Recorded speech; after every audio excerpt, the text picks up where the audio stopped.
Day of Italian Design Icon. Today we will have a long run of talks with many expert designers and leaders from different kind of industries. So first I want to welcome on stage our distinguished guest, our moderator. Please come on stage all together and let's have a seat. Please. Ms. Silvia Albano, Giancarlo Di Marco, and Alberto Pucchetti. And finally, our moderator, Ginevra Young.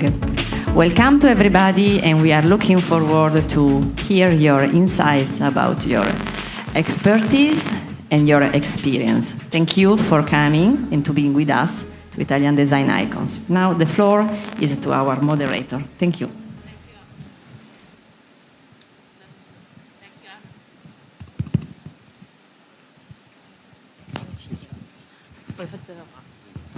Thank you, Anna, for introducing us. And good afternoon to everyone, and welcome back to IDI 10th edition. Today at Talk 7, we will talk about design for a better life, design thinking in business. And we have an amazing panel with us of experts. At first, welcome to Giancarlo Di Marco, Senior Associate Professor and Academic Director of Design Fab Lab at Xi'an Jiaotong Liverpool University. Then we have Alberto Pucchetti. He is the Design Director at Gensler. And then, last but not least, we have Silvia Albano, Assistant Professor, Practice Chartered Architect at the Department of Architecture and Design at Xi'an Jiaotong Liverpool University. So, at first, I would like to introduce Mr. Di Marco. Mr. Di Marco is an architectural engineer and world-class educator with extensive international experience. Now he is the Senior Associate Professor, and he pioneers the integration of the artificial intelligence in cyber-physical production system to develop adaptive real-time control of digital fabrication process. The floor is yours. Okay, thank you very much. I have a short presentation, just a few slides to give you an outlook of what I do. So, as was already mentioned, I have been traveling around the world. So I started my career in Italy, and then I moved to Mexico, and finally I ended up here in China. And I've been living here since 4 years almost. In Italy, I started my professional career. I was a senior advisor for these two organizations, Confartigianato and Confindustria. And my academic career started early in Italy with some contract professorship for La Sapienza in Roma, and then I moved to Mexico where it expanded to many universities, and finally I ended up in Xi'an Jiaotong Liverpool University here in China. My expertise is in architectural technology, so you can see here some examples of works that I've been doing with my students over the years. There is a lot of computational design involved, but also digital fabrication, so you can see these physical models of, actually these are from dynamic envelope design, which are directly connected to internal comfort in living environments. So it is strictly related to wellness and well-being inside our homes, basically. But my research is actually a little more, even more technological than that. So this is a setup that we have in the Design Fab Lab that I'm directing now. There are all types of cutting-edge fabrication technologies, including industrial robotic arms, collaborative robotic arms, and 3D printing, laser cutting, etc., etc. And my research is about 3D concrete printing, so I'm trying to define some protocols for the industry in order to adopt this technology in a more extensive way. Actually, there is a lot of experimentation going on, but the industry is not yet capable of adopting the technology because of the lack of standards. So what I'm doing is trying to define some protocols for the adoption of this technology. I do we do actually characterization of materials. Actually, these things apply to any materials. Occasionally I work with concrete, but it can be extended to other materials as well. And I try to work with the so-called embodied AI. So here it's a schematic about the embedding of AI models inside the 3D printing in order to make the systems autonomous. These are some examples, for example, of how the AI can interpret some defects in the 3D printing or in any industrial process. The idea is to come to an industrial production settings with chain of robots that are autonomous, so they can. So it wasn't me. So they can detect the defects the moment they occur, and they automatically can self-adjust and take the process to completion without wasting time, money, etc. There is also another aspect, which is the human-AI interaction, which is actually, we define it together with a PhD student of mine, we define it conversational process, where the AI is not only part of the design process, but it is actually suggesting how to move on in the design process. It's not a very brand new idea. This is a sketch from the 70s. So Cedric and Pasque, they envisioned a building that not only can react to the needs of the users, but when the users show no needs, the building takes initiative and changes itself, its configuration, in order to stimulate the user to use it in a certain way. And last but not least, this is the most recent idea, which is using decentralized science, so distributed technology in order to make a collaboration not only with the user and the machine, but also with different setups distributed all over the world. Yeah, that's it. Thank you very much, Giancarlo. A very nice topic, and it's quite important to stay updated with AI. And then now we have Mr. Puchetti. Mr. Puchetti has over 15 years of international experience in architecture and design. Alberto has worked on high-profile projects such as the design of the shopping mall at the village at Sanlitun in Beijing. The floor is yours. Hi.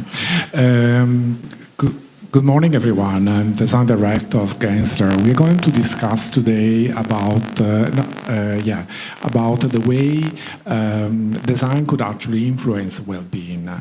This is a very current theme, and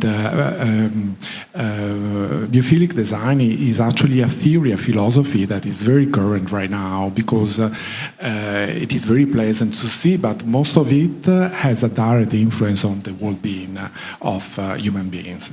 So I think I need.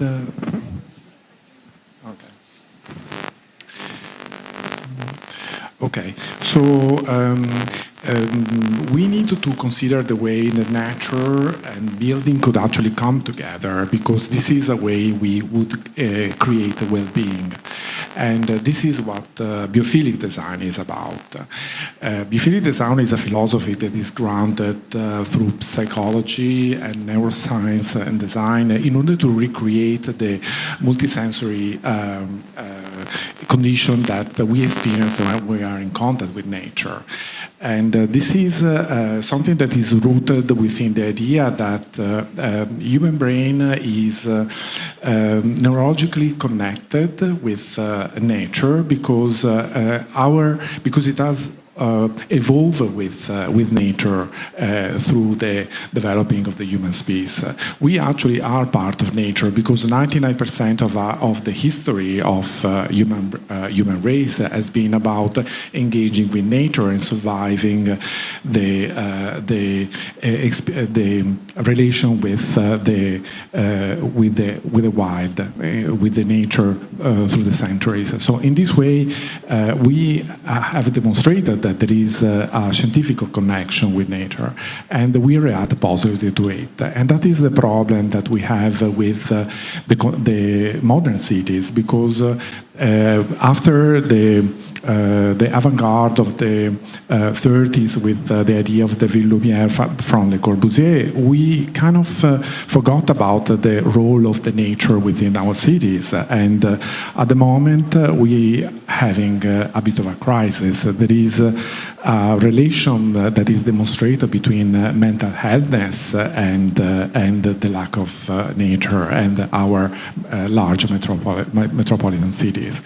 This is the answer is that biophilic design could actually provide is demonstrated through history, because before the advent of modern urbanism, we always had the biophilic design. Now it sounds like it is a fringe, like an avant-garde design trend, but in the history has always been like a constant presence within architecture. Basically, the idea at the base is that we have a connection with the nature that happens in a way that we don't even realize it that much, because it happens through the nervous system, happens through the sensorial relation with the environment we are surrounded. So when the environment is artificial, we actually are in a sort of plateau. But if we actually are surrounded by nature, we are stimulated, we are more relaxed, the cortisol level lower down, the dopamine, which is enhancing the mood, is actually improved, and there is a very good connection with the sensorial experience. So this is why that one of the principles of biophilic design is creating a connection, whether it's visual or actually with the presence of vegetables, of green element within the interiors. The other principle is the way the light is actually used, because as we know, light has a very immediate effect on the human being, on the well-being of the human perception. And another principle is the fact that when we actually are about to build up an artificial space, we should actually recall the textures of the nature. In this way, even if it is not a real natural surface, it helps to reconnect with the stimulation of the nature. And in the same way, also when it comes to design, organic design was actually born, was actually conceived in a way to imitate the shape of the nature. In this way, the nature with the artificial design could actually merge, creating like a seamless experience that is very well received by the human sensorial system. Then there are like a few other ideas. The idea of the shelter through just opposed to the open space. And here we have a few study cases. The Amazon headquarters in Seattle is actually an office, but is designed like a garden. The presence of the vegetables and the nature are actually improving the cognitive possibilities of the human being. And in this way, we have a workplace that is really stimulating and functioning very well. On the other side, we have the Bosco Verticale by Boeri in Milan, which has a very unique solution of layering for each of floors different species in order to be consistent with the location of the species within the altitude. And in this way, we create like a bubble of oxygen that protect the habitat from the polluted air. And another interesting case is Singapore, from the airport to the city, is having an avant-garde position in integrating landscape within the urban space. On this, regarding our trend right now, while doing interior design, for each specific case, we can focus on the benefit of biophilic presence. The green element into the office is actually helping the concentration, is actually waking up the sensorial interaction with the space. creating an environment that is engaging and creative. When it comes to education, we actually, and healthcare, the presence of vegetables and green is actually helping the interaction with studying and with basically the problem that we have to face through hospital like structure is lifting up the mood. So this is another important part. In case of hospitality, biophilic is sort of the new luxury because it really creates like a space to relax and has a very big trend at the moment. While for retail, creates a memorable experience that helps the brand, the connection with the brand. This is like a project of the interior for the HSBC headquarters in Shanghai, and we actually wanted to create this idea of a green oasis in the middle of the concrete jungle. The interiors has these green walls and these waterfalls that are like articulating the space of the counters and the space of the lounge where clients are actually waiting their turn is actually urban jungle. The future, this is about the presence because biophilic design has a very strong moment right now, but also at the Biennale of Architecture in Venice, Gensler proposed a vision for the future. So the city as ecosystem and the two scenarios that are maybe going to happen within the next 500 years. So the flooding of water, so the necessity for design to tackle this problem, resolve this problem, and deal with the overflowing of water and the extreme heat. So we have these three scenarios in the movies that we presented during the Biennale exhibition, so we can play that. Thank you very much, Mr. Pucchetti, for that inspiring talk on how architecture is not just about building. Sorry. So this is the video of the three scenarios. It will only 5 minutes.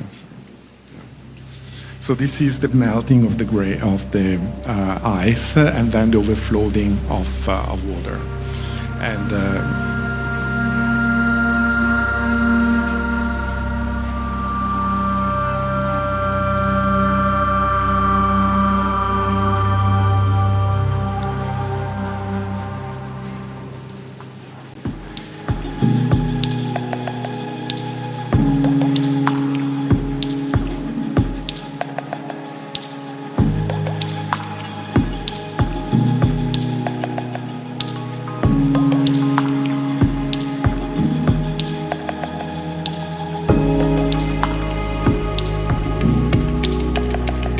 So this is about how a city could be built above the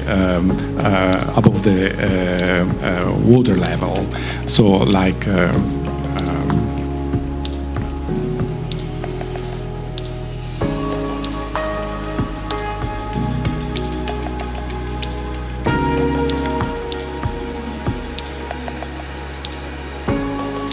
Or how the city could be built within the water in between. So this is about the design of the infrastructure for transportation.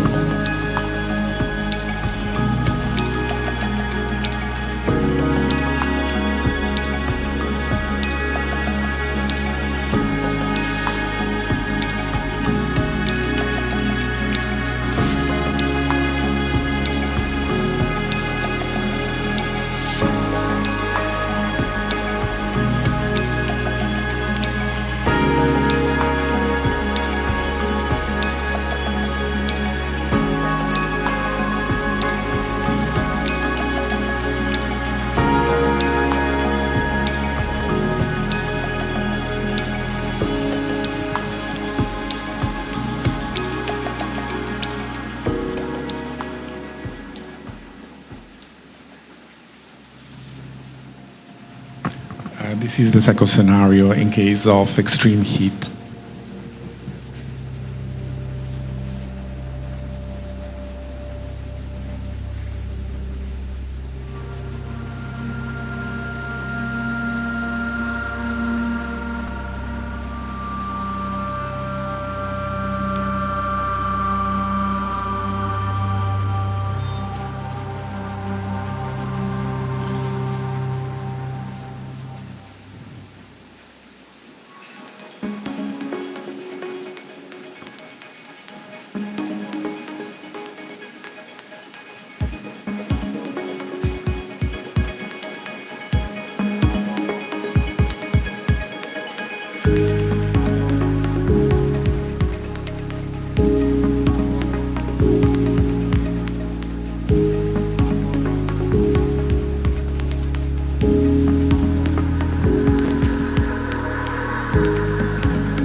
This is the third scenario.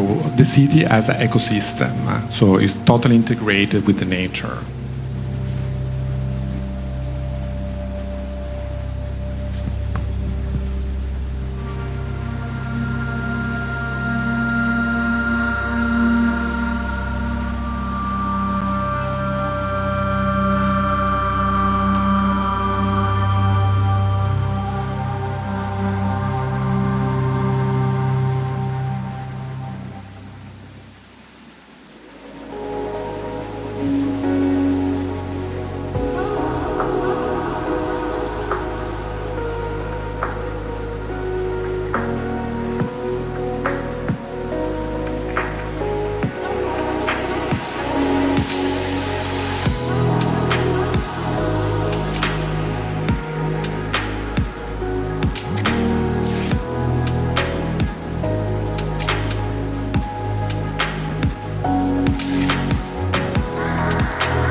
Thank you. Thank you very much, Mr. Pucchetti, for showing us a window of the future. And I'm feeling also a bit relief because we have some experts like you that you already started to design for a better life, in my opinion. So thank you very much. And next we will hear Silvia Albano. Silvia Albano is an Italian chartered architect with international experience in residential, retail, interior, and urban scale design, having worked in several countries, I say, such as UK, USA, and China, before joining Xi'an Jiao Tong Liverpool University. The floor is yours. Thank you very much, Ginevra. It's a great pleasure to be part of this panel discussion because, of course, I work with Giancarlo in the same institution. But for me, it's a very great pleasure because following Alberto's presentation, I just want to add an extra comment because your second scenario about the context related to extreme weather condition is aligned to one of the projects that we conduct last academic year with a group of our students in an area in Sicily. I personally led because of the climate change, one lake over there has started to reduce the water basin surface, and then we proposed some solutions to the territory. Actually, the result of this project of the students will be displayed at the end of this year, so more to come soon. Coming back to the topic of today, I'm quite happy to present our pedagogical mission based on how we implement AI in the design process that we teach to our students to be formed and prepared as a future professional architect or designer. Thanks to very intense program change that our institution start in our discipline, but also in the World Design School, we start to deeply implement the use of AI at the different stage and level of our major and programs. Of course, in architecture, we start to introduce AI from different point of view. One is the one presented by Giancarlo, for example, related to the research. Another one is about proposing to the students some specific framework that they can follow, introducing the AI to better represent their idea, future scenario, and future solution for, again, improving the quality of life of our society and people. Of course, this is because we recognize the vital force of architecture related to health, supporting the well-being, create a strong community and healthy community. In light of this, we arrange many activity integrated in our courses, in our modules, but also several workshops. Some of these I will share today some result of a workshop that we arranged a couple of years ago in collaboration with Iguzzini. I can see a representative in our audience. Now, so our students start to imagine a future scenario for considering the imminent future that our community can live, and they start to create a special kind of context, like for example in this case, and also coming back to Alberto's first scenario, imagining a new environment where we have a direct connection with water. As you can see in this example that the student realized, they start to imagine an environment where we live in another context, surrounded by water, and or translating this calm atmosphere into some spa embedded in our residential space.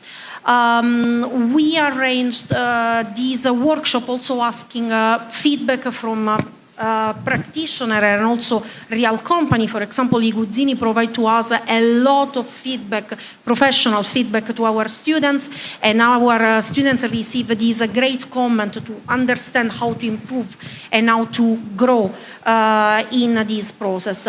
The main aim, again, is to propose solutions for a better environment, for improving the quality of life of the near future, generally thinking about 10 years, 15 years in the future, just to try to imagine what can happen and how we can support the well-being of our community. And here, for example, you can still see how the AI has been interpreted as a sort of partner that help the student to better express this idea, this concept. In light of this, of course, we arrange a path, a pedagogical framework. The students start from a very simple sketch, and then they start to elaborate more and more conceptual and practical idea till reaching the visualization helped and supported by the use of the AI. And speaking about, again, framework, we try to realize a very clear system of steps that the students can follow to get a final result that are quite professional and ready to be presented to clients, because our main aim is also to prepare conscious professionals ready to work in the real market, in the real environment.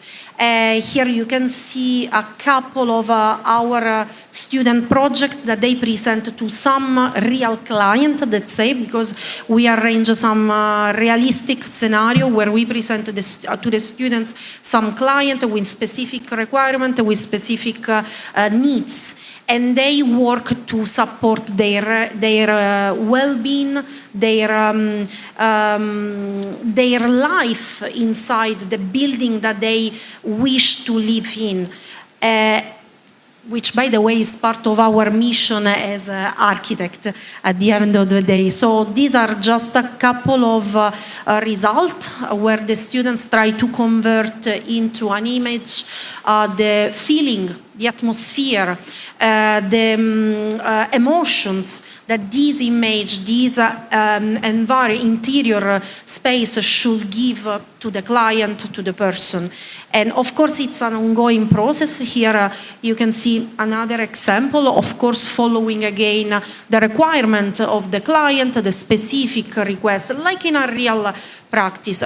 as I was saying before, it's just an ongoing process because it's part of our research and it is part of the development of our program and the improvement of our mission as educator and people who prepare the next future generation of architects and designers.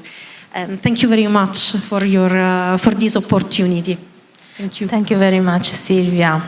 Okay, now we have some time for Q&A. I don't know if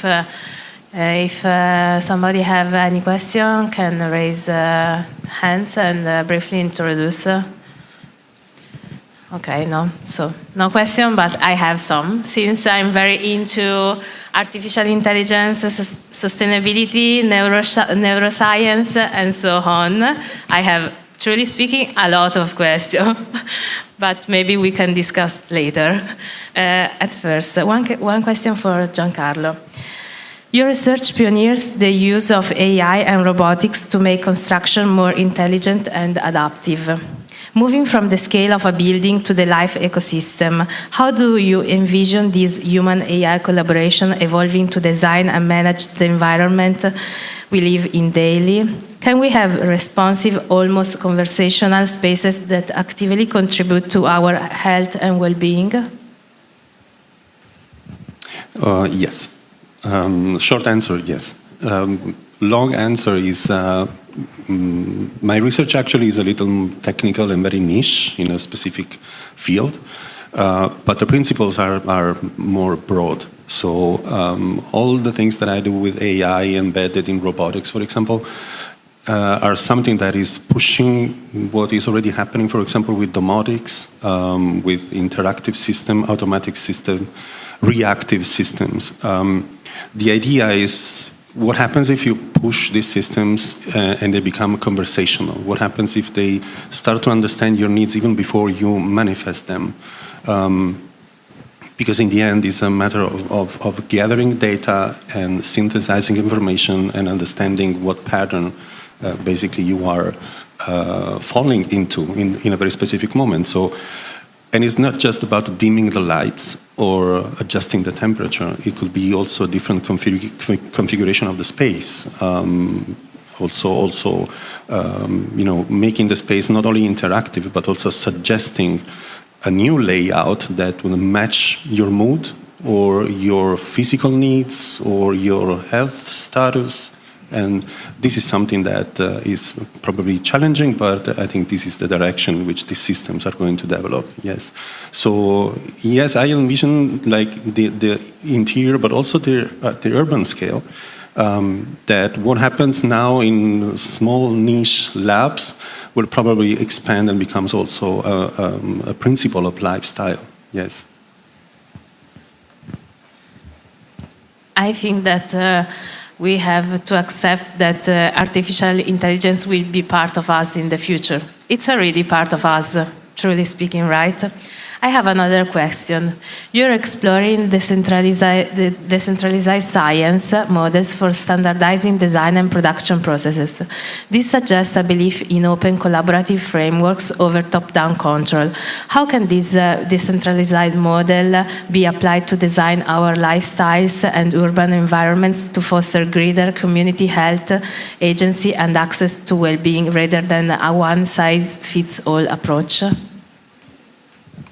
Yes, okay. So yes, AI will be part of our lives, just to close the previous question, and it is already. I don't fear AI. I would invite everyone not to fear AI. It's just a tool.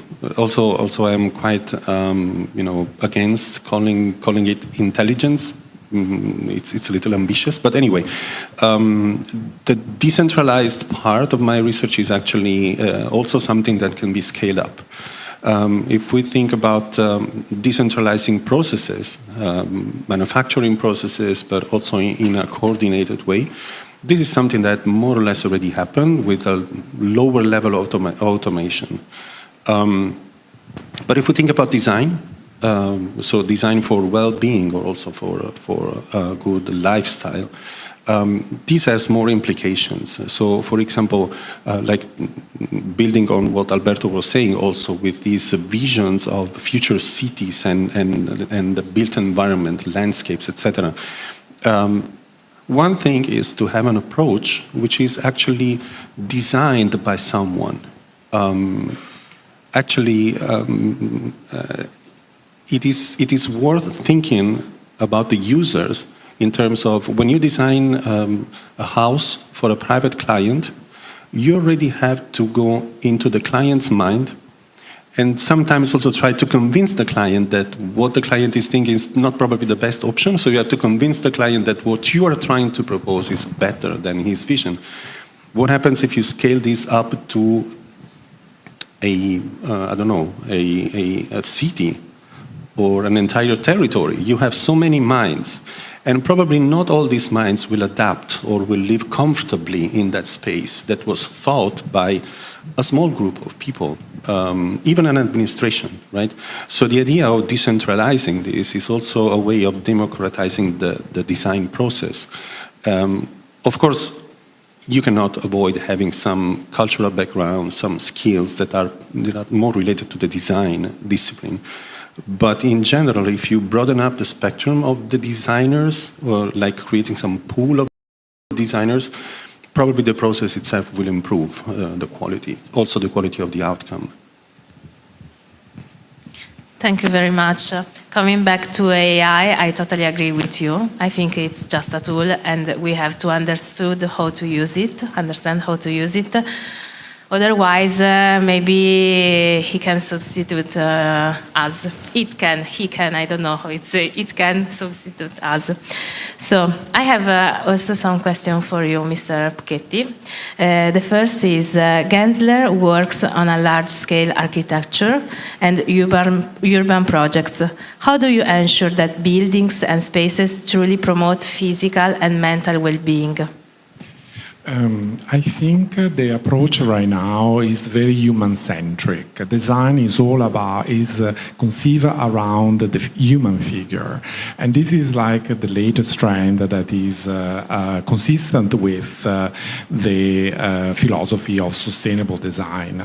What happened in the past was basically from the modern movement of the 30s for the idea of the Corbusier, of the Lumière, was the imposition of an abstract scheme on the territory, and that provoked pretty much a very extensive range of mistakes regarding our modern cities and the way they didn't interact with the existing historical heritage, they didn't interact with the climate features, and in this way, like a city that is an alien type of habitat. At the moment, we actually have a completely different way. We start from the analysis of the heritage, of the cultural heritage. We start from the climate consideration in order to be sustainable and durable in time. So it's all about the approach, basically. Yeah. Thank you very much. And also, as an example where a design intervention improved a community's lifestyle or social well-being?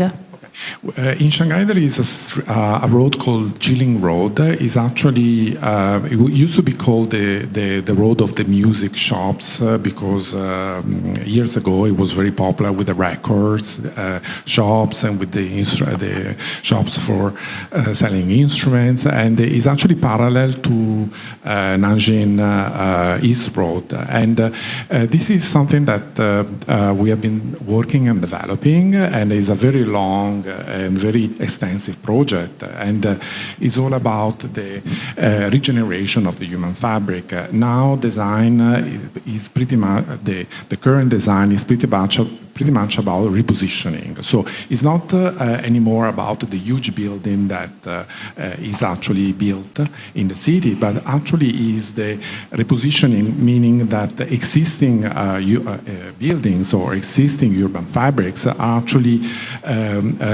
redesigned in order to have a sustainable approach, because we don't build too much, and we use what is existing in order also to meet the reduced budget that the economic crisis is actually allowing to have. So in this way, it is sustainable. It is also considerate of the identity of the city, the cultural identity of the city. So Jingling Road is basically happening through these parameters of current design.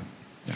Thank you very much. So it should be possible to say that there is a lot of work and efforts Yeah, behind. because Shanghai is actually a very large city, and so there are like Suzhou Creek, for instance. There are pockets of the cities that are reasonably in the center of the city that are not fully used. Some of the buildings are abandoned, and so there are. It really offers a lot of opportunity for repositioning, because maybe in the past things were built without a criteria here and there. So it is a very perfect ground for this type of approach. Yeah. Thank you very much. And last but not least, Silvia, I have some questions also for you. What is one simple first step from the framework presented can students use to integrate AI and well-being into a project? Well, in this framework that we structured to introduce the student to the use of the AI in the design process where they learn to design, one of the easiest, let's say, step is the one related to think about atmosphere. Which kind of atmosphere they want to create with the space, because sometimes we just think about architecture as of course it's a very practical measure, but it's not only about function and space and that's it. We need to convey other message. We need to also implement intangible aspect, like atmosphere can have a very good positive impact in the mood, in the well-being of the users of a space, no matter if it's an office or an apartment or another kind of indoor space. So as a starting point, the AI can help the students to better imagine the interior space in terms of atmosphere that they want to share to their future client, or at least in our presentation to us, their tutor, when they present their final work. Thank you very much. And also, beyond the stunning visuals, what was the most significant shift you saw in how your students understood the concept of design for a better life through this AI integrated process? The main aspect, in my opinion, is to allow them to learn to translate something which is not real, not physical. Because, you know, when you mention how to represent the design for a better life, it's a clear concept in our mind, but it's quite intangible. It's something that we can perceive. Of course, all of us can have a different vision, different imagination about this concept, but it's something that needs to be materialized. Hence why this is the key aspect, to use the AI to make it real, an idea which is in their mind and needs to be better developed, better visualized. Thank you very much. Thank you. Thank you very much to all of you. I'm quite curious to see your future project, so I suggest to everybody to stay tuned, and let's take a picture together.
now we will have a 5 minutes of break to have the second panel. Faccio la missione.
Good.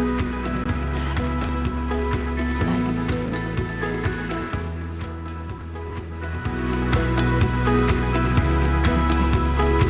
Slide. Slide.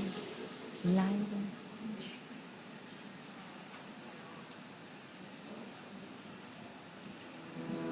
And here we are again with the second talk number 8 of the day. So I want to welcome on stage, please, Miss Daria, Giancarlo Di Marco, our moderator, Guyenne Mayuba from Maniflex, Marta Cognetta, please, Fabio Valle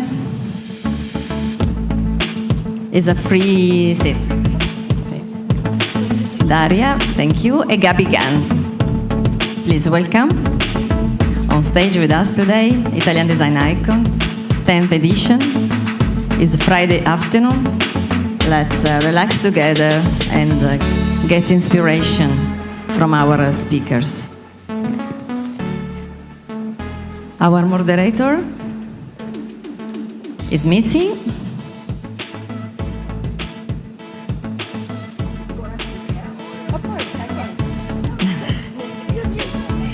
So I just want to take the opportunity to remind that here in our beautiful stage we have a poltrona Frau armchair and sofas.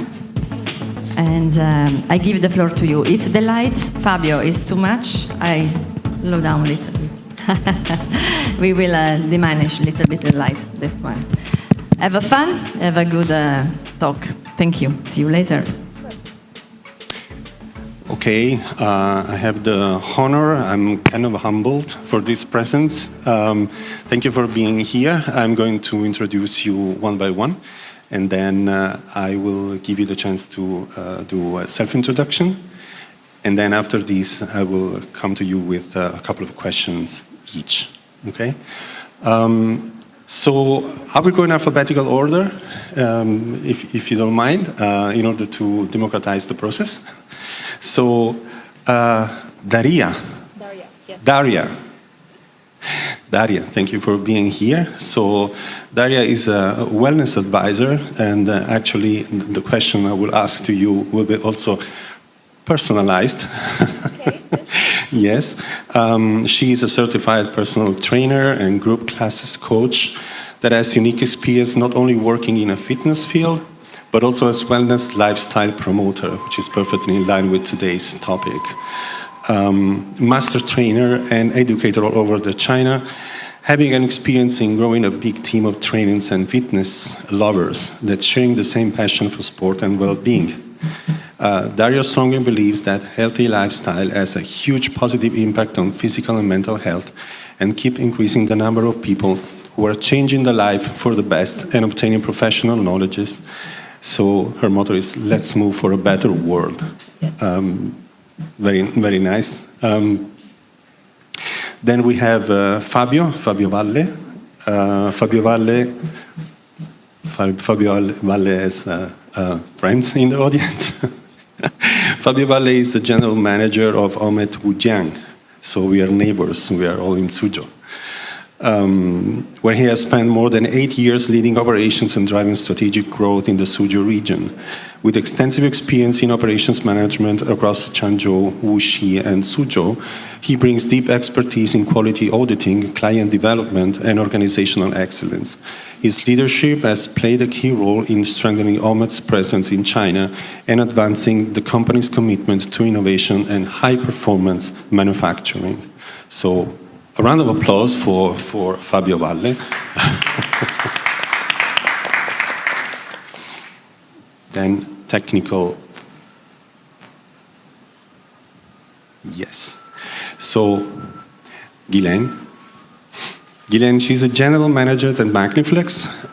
She's a multilingual leader with more than 10 years of experience driving growth in luxury retail and manufacturing across South America, Africa, and Asia Pacific. And as a luxury expert, maybe I will also have some questions for you after the talk, not within this talk. Then we have Marta. Welcome, Marta Cognetta, Luxury Living Group. So Marta joined Luxury Living Group in 2021 as sales area manager for China, and since January 2025 has been leading the Asia Pacific region as vice president of sales based in Shanghai. She holds a master's degree in Asian studies and international management from Venice University, enriched by studies experience in Beijing and Paris.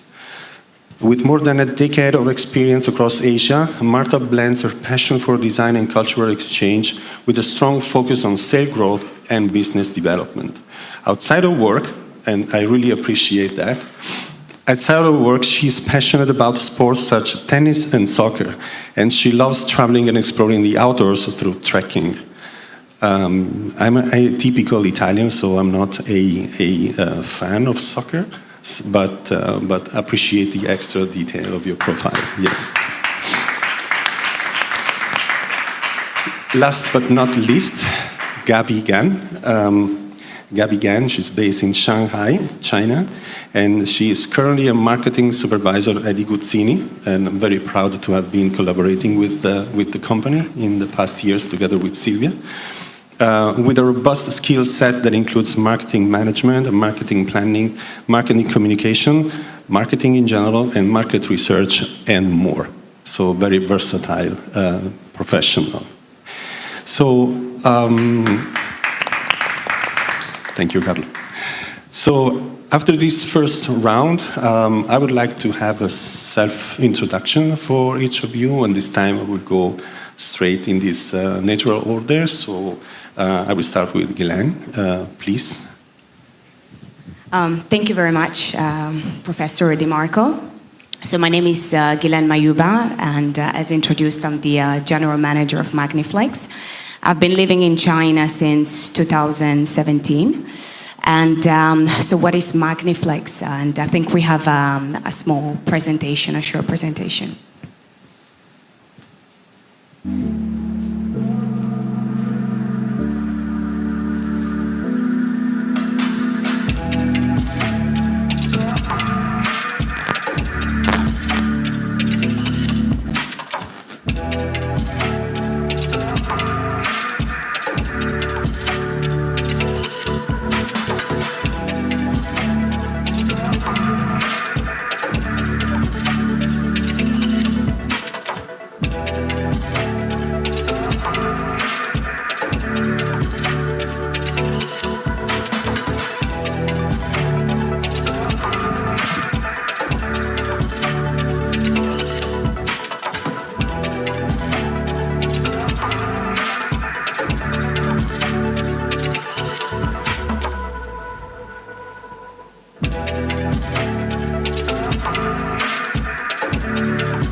All right, so who we are, what is Magniflex? We are an Italian mattress manufacturer. The company has been in the industry since 1962. We're actually one of the oldest Italian mattress manufacturer. We are currently operating in over 100 countries. We are the largest manufacturer of mattresses in Italy with a production capacity of 10,000 mattresses a day, which is above the average manufacturing capacity of mattress companies across the world. We are also very proud that over 50 million of families across the world are using our mattresses every single day. There you go. So in these 62 years of history, there are some very important milestones that I believe they're worth mentioning. Starting from 1986, the invention of vacuum packaging system. So there is a short video that I would like to show you that actually was released in 1986 in in Italian national TV.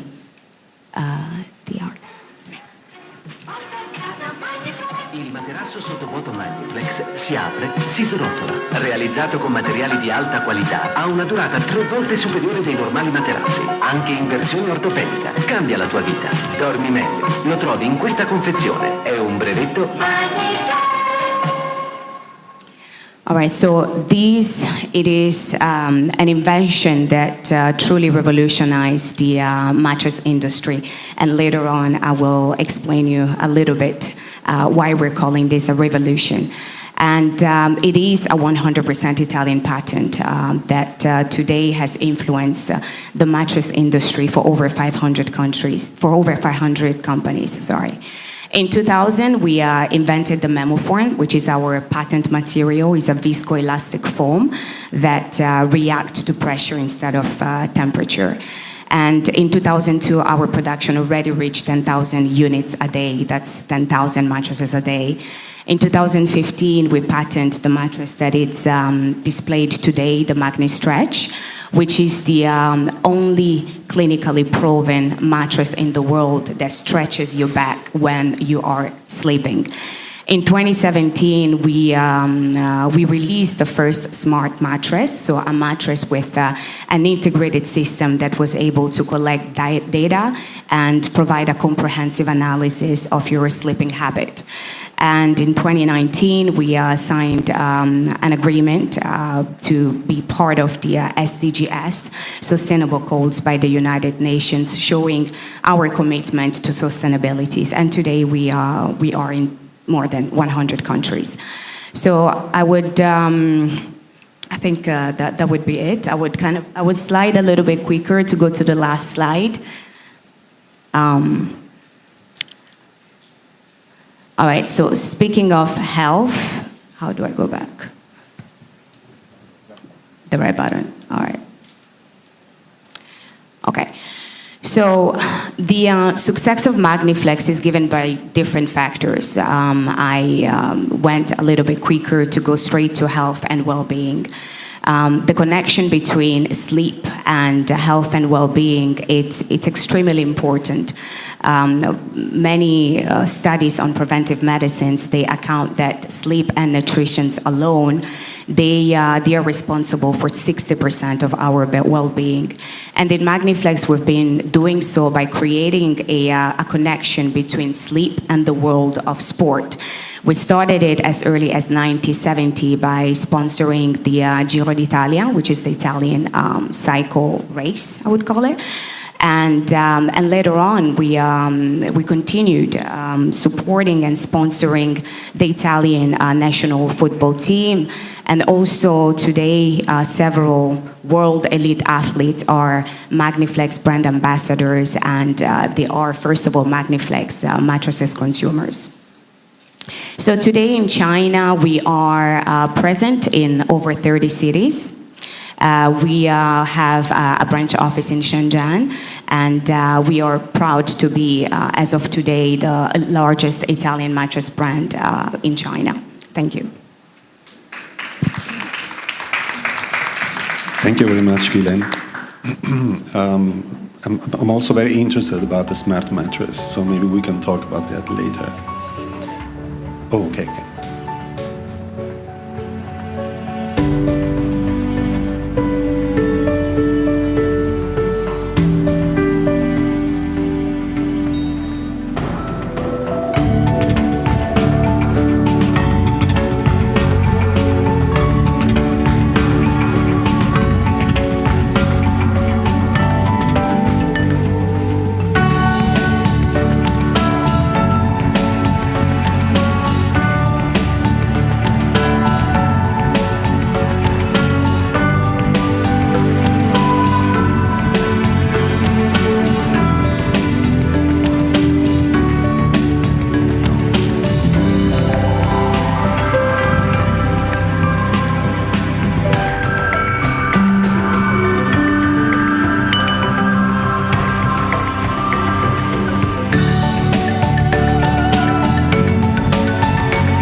Thank you.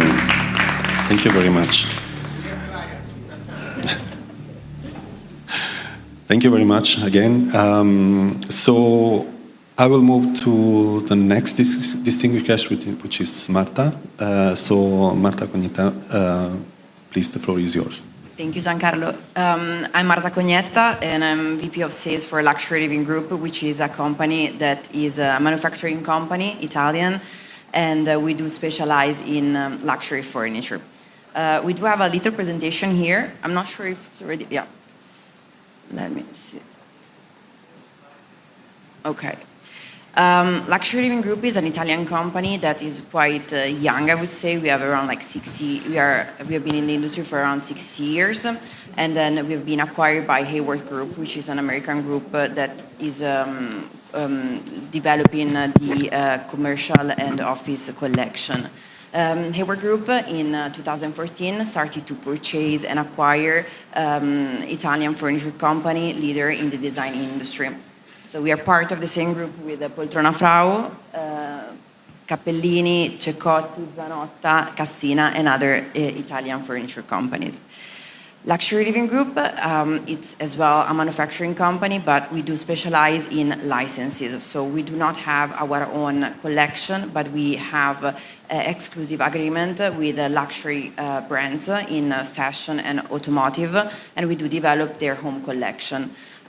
We work with brands such as Versace, Dolce & Gabbana, Trussardi, Bentley, Bugatti. I'm not sure. This is a little bit of our timeline. Our first brand in our portfolio was Fendi. Back in the 80s, we started, our founder, Alberto Vignatelli, started this, let's say, business unit of licensing. And then throughout the years, we acquired in our portfolio several like brands for the home collection. This is a little bit of press.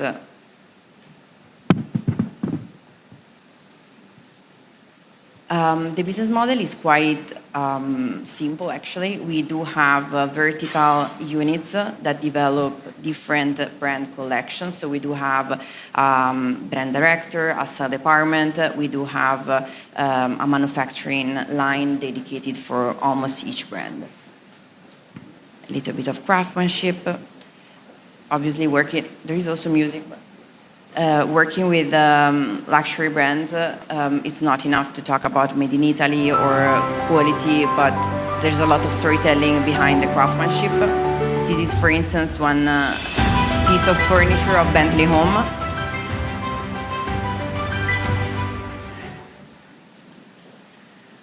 Obviously, the research of innovative technologies. We operate in Forlì, in Italy, close to Bologna, and our headquarters, we always try to seek for the latest developments in technology for the manufacturing of components.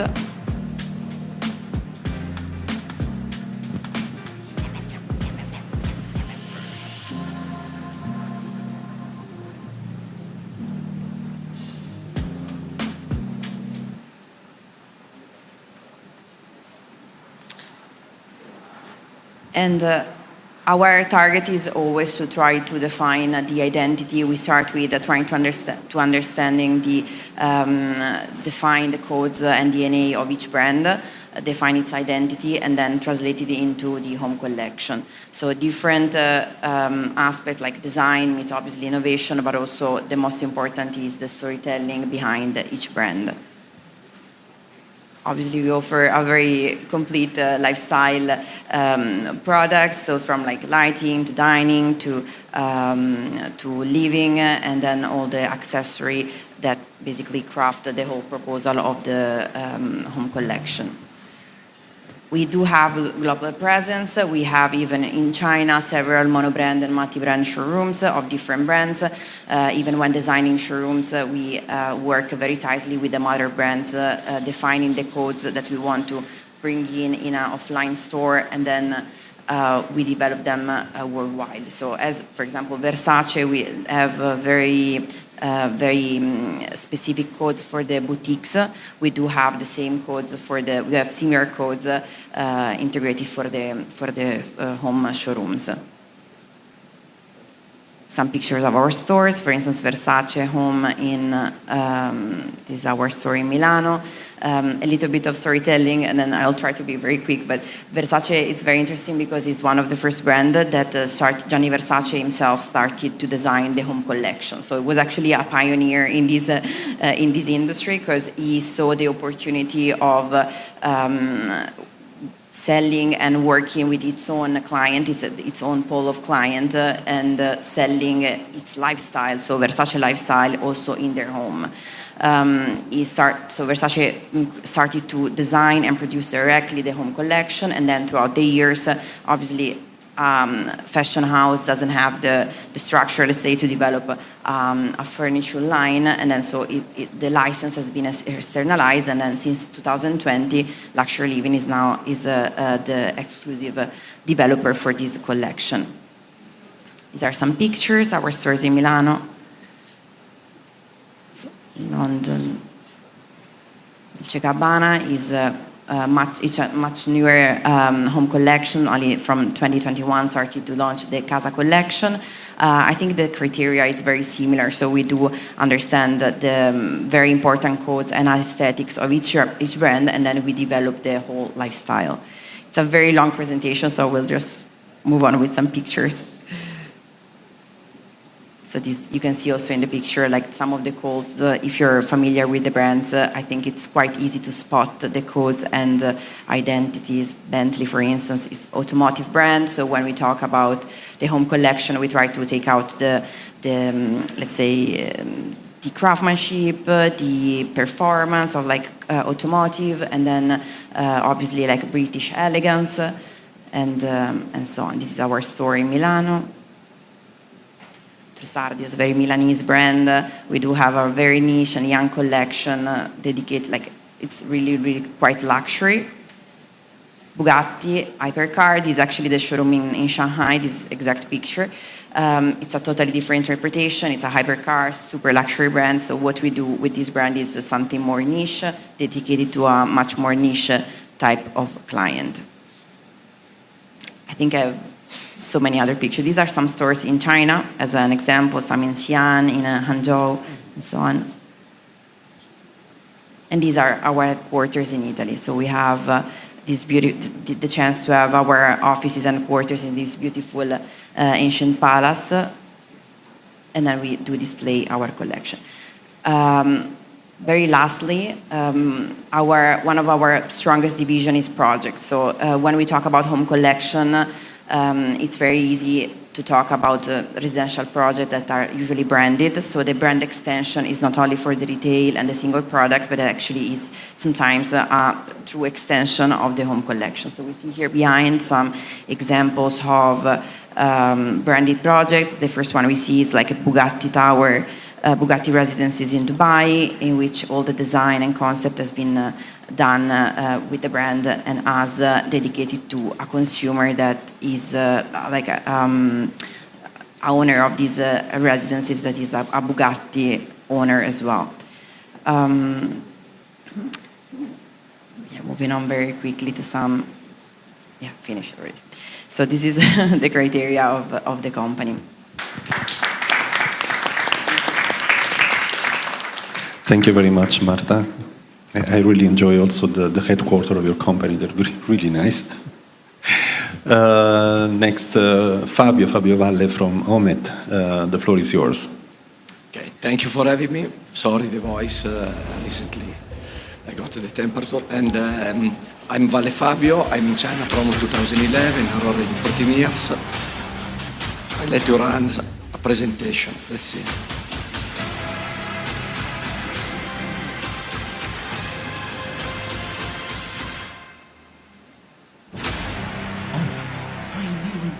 Green future. Since 1963, Omet's innovation with passion has driven us to redefine printing as a force for sustainability. With more than 2,400 machines across global markets, the green side of printing is engineered into every press.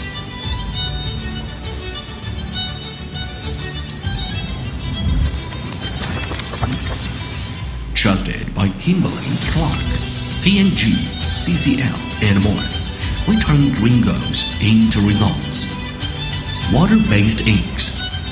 High-speed, flexible rotogravure production cuts environmental risks and coating costs by 30% versus UV inks, co-developed with partners. 3Rs in action. Masters in Motion Tech enables printing on recyclable substrates. Dryer air recycling saves 20% energy with water-based inks. LED UV excellence. Since 2009, Our press have used LED UV for precision curing, slashing energy use by 25% versus traditional UV lamps. Zero waste legacy. From the 2007 X6 press to multi-head vision systems, we minimize waste, saving resources job by job. Thinner materials. Work with sustainable options like linear-less labels with retrauma, spilger, cutting waste by 50% while boosting efficiency. At OMAT, the green side of printing isn't just a theme, it's the future we're building together. With every press, every innovation, and every partnership, we are proving that printing can be fast, efficient, and kind to the planet. OMAT, sustainability with purpose.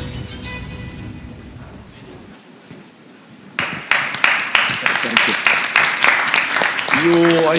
A short introduction of the company. I can tell you that you don't be familiar with the brand, with Omet, but I can assure you that for sure 80% more you used some of our product. We are a company, family-owned company, 1963, founded in Italy, and we cover a different range of products. We have different business units inside the company. We go from the printing level machine that we just saw the presentation to system in motion that provide system device for the sliding door, for the lift, for the elevator, tissue, wet wipes, and cosmetics. So for sure, you use some one of our products. Let's say the Label bought a very famous brand of water, whiskey, some Chinese spirit. Think about that. Everything that we buy have a package. Everything that we buy have a label. Something we buy have a label and a package. For sure, you use it already as. And now we want to make a short presentation oriented on the sustainability, because this one is the focus of the company in the recent, from the recent, it is the target for the future. What does sustainability means to us? It's waste reduction, optimize energy. For waste reduction, we have automation that can save the time and to register the machine. We have a limited waste of every changeover. It means that when we change the job on a printing level machine, we can do that faster with less scrap of paper. Called foil saver. I try to go a little bit faster. I don't want to be technical. UV LED.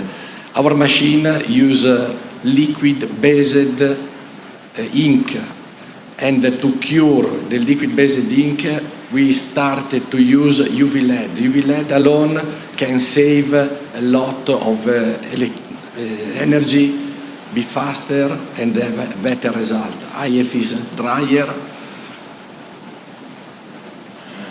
minimal environmental impact. As I told you, water-based ink are not polluted, can be used for every job that we want. Recyclability, the material that we use, we can print on thinner material, any type of paper. Sustainability, as I told you, we are accounted for the sustainability in Europe. Okay, that's all. Thank you, Fabio. Is it working? Yeah, cool. Okay. Yeah, I think sometimes it's almost inevitable to go technical, especially with this kind of product. But okay, so next, Daria. Daria, the floor is yours. Thank you. Okay, thank you so much. Hi, everyone. My name is Daria. And unfortunately, today I'm not going to introduce the company, but I came here as a wellness advertiser, and I came here to talk about wellness and remind how fitness is important for us.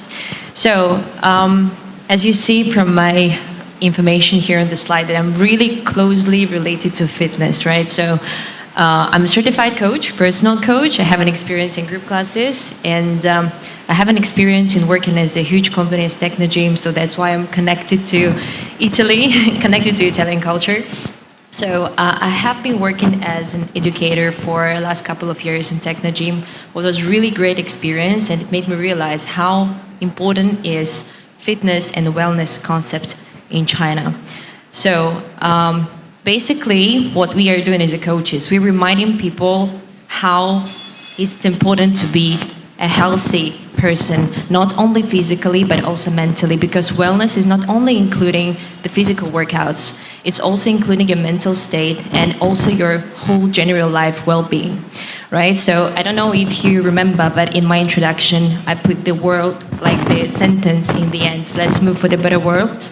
And this is the slogan that we use in Technogym, yeah, for everything that we're doing. So basically, we believe that movement is for the best. So we have to move. We have to understand why it is important.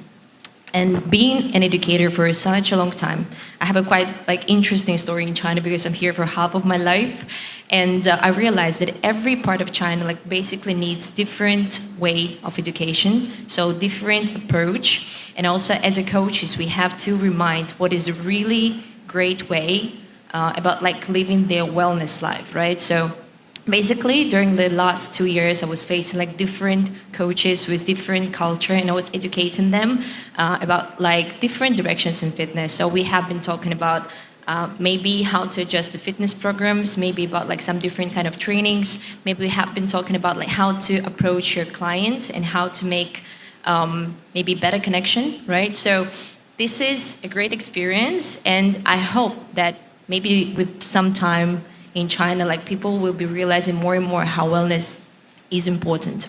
So today, actually, I wanted to bring up some of the few things for everyone about wellness. So as you see, here are some of my activities.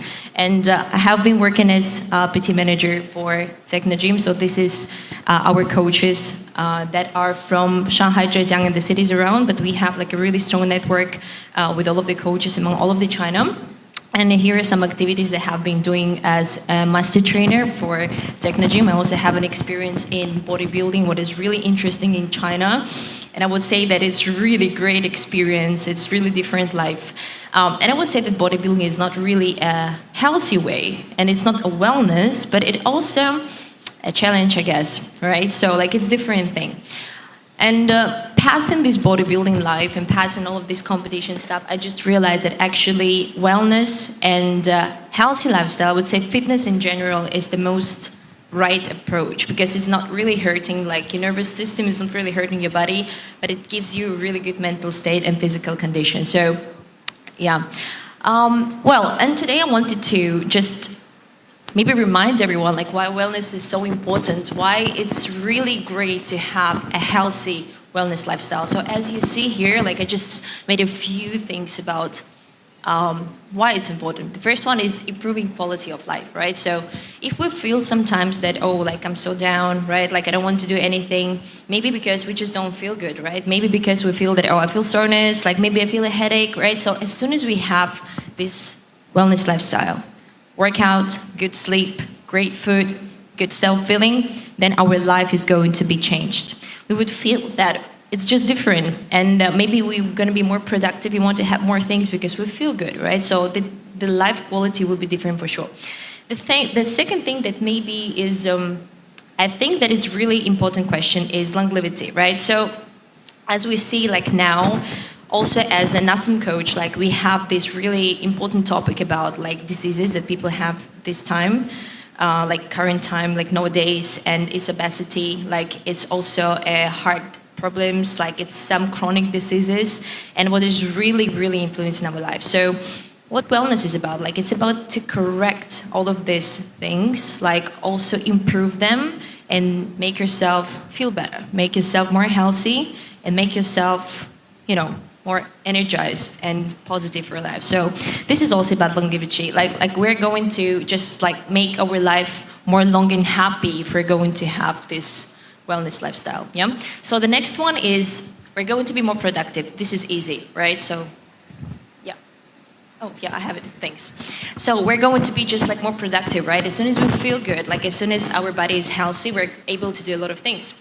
Then we're going to have the reduced health care costs. It means that we're not going to buy such a lot of medicine, or we're not going to look for some special professionals to correct the health state that we have for now, right? Because it's accumulating everything. Like, the thing that you work out, the things you eat healthy, like, it's going to make you healthy in general. So you don't have to look for special professionals to correct the conditional state that you might have. And the next part is stronger communities. So stronger communities, as you see, like, if you are a person that's working out, you will have community around you. Maybe it's CrossFit, maybe it's bodybuilding, gym, whatever. Maybe it's kind of gym that you're going right now. Maybe you're attending group classes, and you will see that people around you, they're same-minded. So this is basically the key point. Like, you're going to be surrounded with same-minded persons. So, and like, psychologically, we're looking for the people who have the same mind as we do. So yeah, this is also the very important concept of wellness. So, and as a coaches, we understand that. And every time we're working with the clients, like, we're going to surround client with our company. We're going to surround client with the right direction. And also people are just looking for that, like, for, to be gathered in some group. So this is also the concept of wellness. And we really hope that same-minded people are going to be around us, and we're going to be around them. Yeah, so that's basically the main thing. Okay, so yeah, my part is going to be quite short today, but I hope that it was productive. Thank you. Thank you very much, Daria, for sharing this with us. Then, last but not least, I leave the floor to Gabi Gan Iguzzini. It's working. Sorry. I lose my voice. So, yeah, I am going to make a very short and a quick introduction of myself and the company, and then you can join our company video. So you don't have to suffer my voice. Okay. So, Iguzzini was founded in 1959, and we provide indoor and outdoor lighting solutions in applications of culture, urban, hospitality and living, infrastructure, working and retail. Over the past 70 years, almost 70 years, we have been dedicated to be a design partner, dedicating to the culture of light through innovation, connectivity, and sustainability in order to provide the better quality of life to the spaces and to the human beings. Okay. By the way, this is our product that we present this time at the exhibition. This is I think this is the world's most minimalized check system with only 3.6 millimeter as the width. And the product itself is called Newfo. Yeah, it represents our old product back to almost 16 years ago. Yeah. And then after this video, I believe there is a camping video, so yeah, please enjoy the video later. Thank you. I'm sorry for my voice.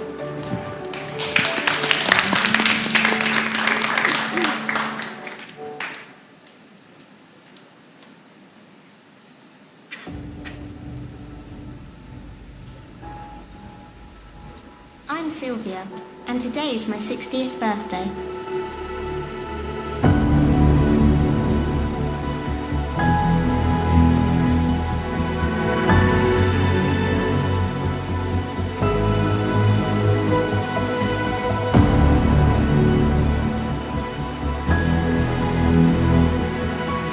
I've been travelling with light my whole life, and I've been to so many places.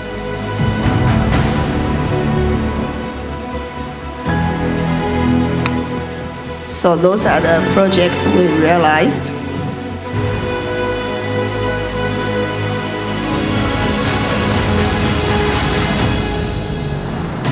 In my lifetime, the Milky Way has returned to where it should be, above the city streets.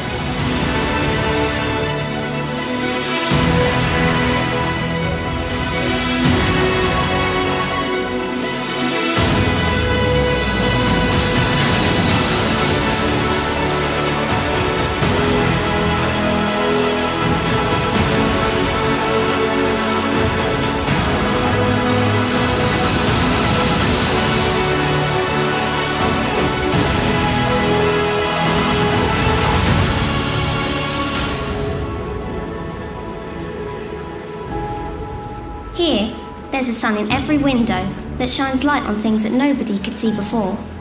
It rises in homes, moves through schools and offices, and touches the most beautiful things in the world.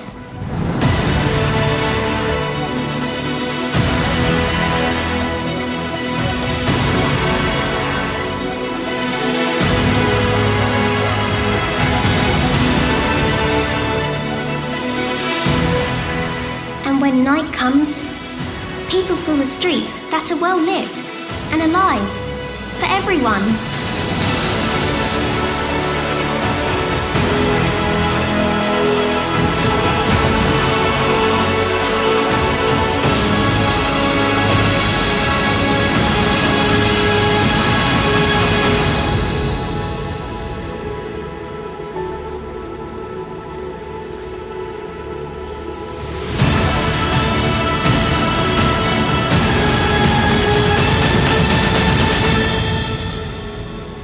I'm Sylvia, and today is my 60th birthday. And for 60 years, I have been illuminating the future, making sure it becomes everyone's present. Thank you.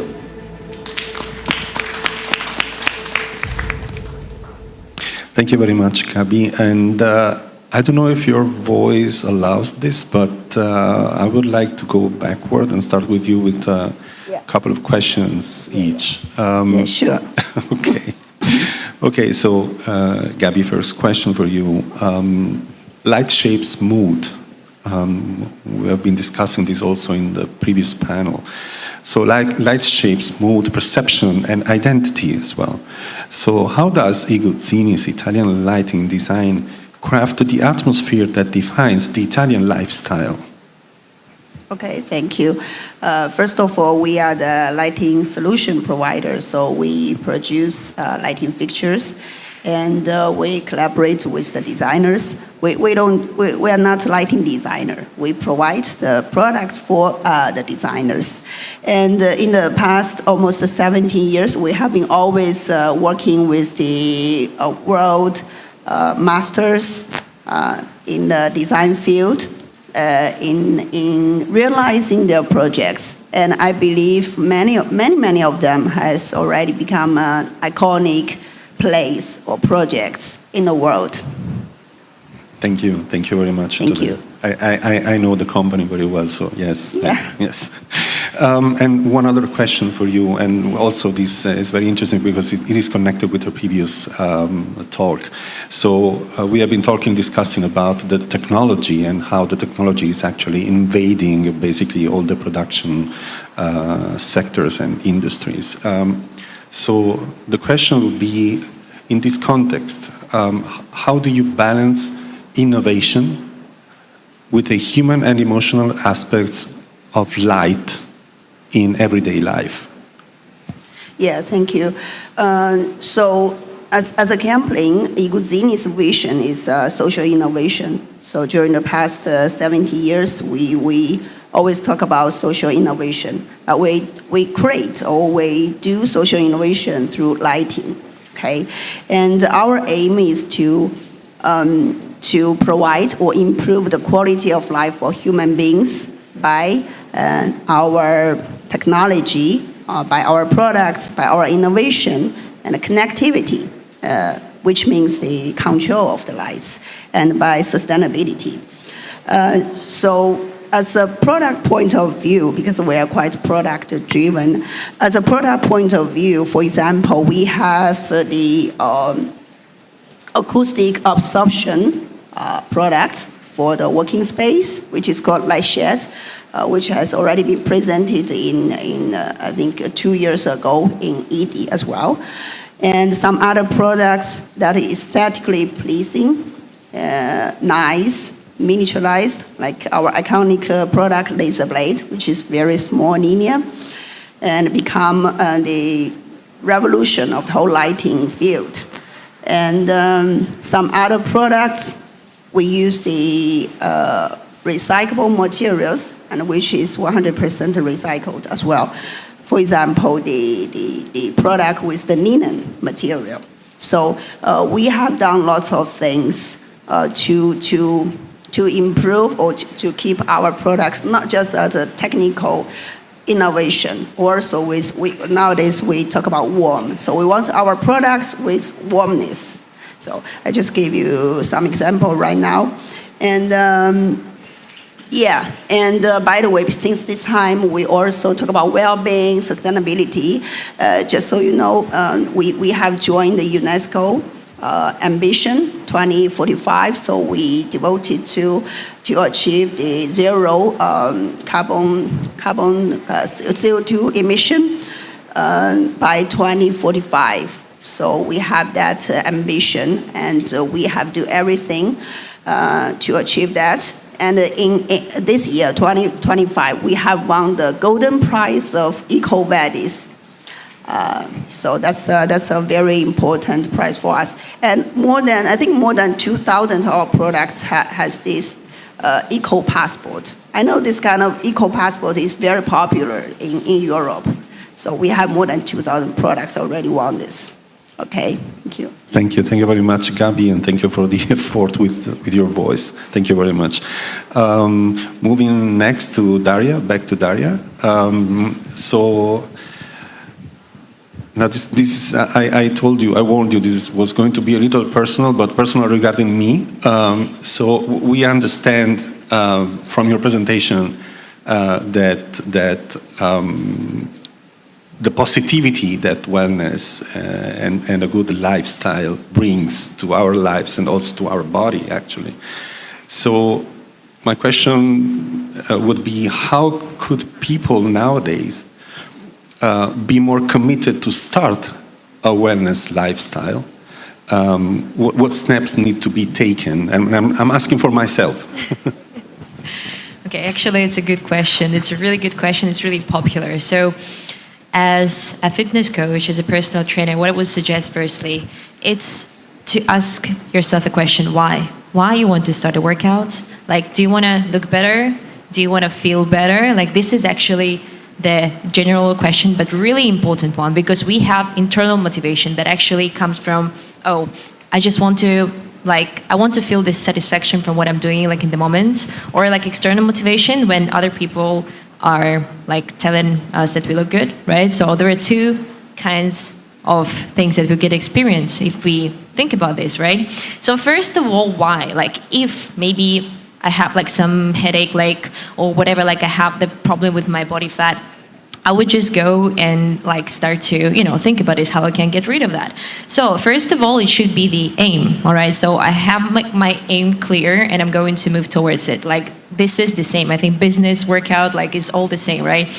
So then, as soon as I have the purpose, I have the aim set it, I'm going to just take an action. I'm going to research, like, what is really close to me. Do I like Pilates classes? Do I like maybe gym? Do I like CrossFit classes? Because actually, like, it's all very personalized. But you have to feel the kind of happiness when you're doing that. But not everyone is suitable to do everything, right? So first of all, you also need to have a body check. You need to understand what is suitable for you, what is not suitable for you. This is really important. So then, as soon as you realize that something is really brings you happiness, you're going to just like keep going, keep trying. And then in the end, as soon as you realize, okay, maybe I like gym, then the next step maybe is to find a fitness professional who is going to lead you, who is going to give you the way of doing the right, like, take this in the right direction, let's say. So as a fitness professional, what we would do, like, first of all, we're going to set the clear goal from the professional view for the client. Then we're going to have like some also like questionnaires to understand what barriers you have, how to help you to avoid these barriers. Yeah, so what may actually stop you from working out or having this healthy lifestyle. Like, it's really happened, and it's really obvious that a lot of people have these kind of barriers. Then in the end, like, as soon as the goals are set, like, we're going towards it. We're going to make it slowly, step by step, right? So we're going to just increase the workout load. We're going to like understand how our body feels and how our mind feels about that. As soon as we reach some, kind of goal here, we're going to also make it happen with the community around us. So as soon as we have these people who are supporting us, right? It could be also our family, our friends, or just people with whom we're working out. it's going to be great to have those people around. And as soon as you do it more and more, you're going to get more and more people supporting you. So this is also a very important factor in fitness area. So I think it could be the answer for your question. So the psychological aspect is as important than your self-motivation, basically. Okay. Yeah. So let's say that we have found the motivation and we start working out on exercising. Okay. Yeah. So life work actually tends to bring you away from that pattern, from that healthy pattern. So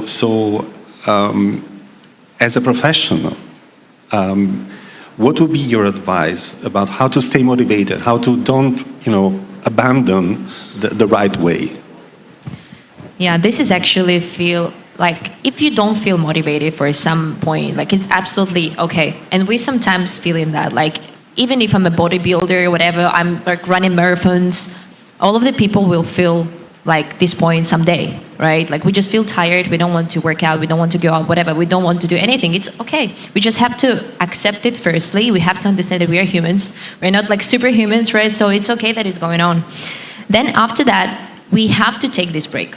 We have to take the break and then realize and ask yourself question again, why did you start to do that before? So what was the motivation that time? So maybe it's again about the appearance, or maybe it's again about like some physical stuff, like or maybe some diseases that you want to correct or adjust, right? So then we're coming back to the point that, okay, so I want to still keep doing that because I want to feel good, because I want to look good, right? So then if we are not motivated enough, we're going to just start ourselves asking question like, what's the barrier for me? Maybe I'm moved far from my facility, that happens. Maybe I'm lack of time because of work. Maybe I'm lack of time because of family stuff, whatever going on. And we have to prioritize now what is really important. If we are lack of time, we could do at least maybe 30 minutes of jogging in the morning, right? So like it's going to also be like efficient with the time, but it's not going to be like, super overloading for your nervous system. So basically, if you have motivation, if you have your clear goals, if you want to just do that, you will put it in your busy schedule, like for sure. And this is the work of the fitness professional, to help people how to adjust the time, how to avoid these barriers. If we are far from facility, what we can do? We can have a yoga mat at home, right? We can do some easy stretching. We can do online yoga class. We can do online bar class, whatever it is. But we can still keep this path. And actually, people, the psychological aspect is just like that. As soon as you stop doing something, like it's just done. Like you stop doing something, it's really hard to wish it again, right? So it's really hard to start over. But as soon as you go in steady and slowly, and you still keep doing the things, like maybe a little bit, but it's okay, then maybe your wish for sport, for moving is going to be more and more. So I would say that we still need to keep on path, but maybe give us some times for, like rest, maybe reset. Because as a professional sportsman, we also have like this recovery stage, and we also have the word we call periodization, that it's really okay. So I wish that if you have this question about like, you don't have motivation or not motivated enough, just accept it and try to have the small steps towards your purpose. Thank you. Thank you. Thank you very much. Thank you. Next, I will go back to Fabio Valle. Fabio, you're also low on voice, so... I try my best to reply. Okay. So, Fabio, about Omet. So, Omet has decades of expertise in mechanical engineering and precision manufacturing. From your perspective, what forms the anatomy or inner structure behind the global appeal of Italian lifestyle? And how do your technologies or production processes translate this cultural essence into tangible design and manufacturing decisions? Okay. Complex question. Yeah, complex but nice. Thank you for the question. I want to summarize very shortly, so big concept. What does it mean? Let's say, what does it mean? How we project the Italian lifestyle into our product, into our behavior as Omet. I can tell you that we are following three concepts. Three concepts. One is craftsmanship. One is human-centered beauty, because we are speaking about Italian lifestyle, we cannot don't mention beauty. and functional intelligence, the functionality, what we like call functional intelligence. To make it short, I tell you, craftsmanship, because is our heritage, is our history, is our ability, like the old shop where there were the artisans that produced the goods for every single customer. We even today we do the same. We produce our machine totally customized for the necessity of our customer. It means that one customer buy two what are same, supposed to be same machine for two different purposes. The two machines will be enhanced differently for the two different purposes. So the customer will have the best performance for each of them up to the product that they have to do. Human-centered beauty. What it means for us. It means that when we design our product, of course, we take care, proportion, color,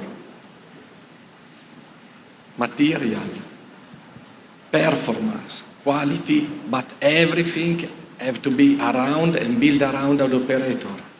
It means that the operator have to enjoy the possibility to work on our machine with less effort as possible. The target for us is to deliver a product that can provide the best reliability, the best profit at the lower cost. And when we speak about lower cost, is of course also less human cost. The last one is the functional intelligence, let's say. And this one is the job of our R&D. Our R&D in Italy is focused 100% of the time to study the market, to find every time the last technology available on the market, study the applicability on our product. This is functional intelligence because we study the new technology, we try to understand what is the value added if we implement in our machine. It's not because it's the last, it's the coolest, we add. What is the most valuable for us, we adapt and we adopt the new technology. And also here, the target is to provide the last technology available to the market to our customer. Even more, linked to the tailor-made product that we do, our customer also have the possibility to have a machine that is, even if he bought a machine already, is using his machine, we are able to provide continuous upgrade up to the last technology available, where is possible, to the machine that he already purchased. This one is what we consider implement and transmit to our market, our Italian lifestyle.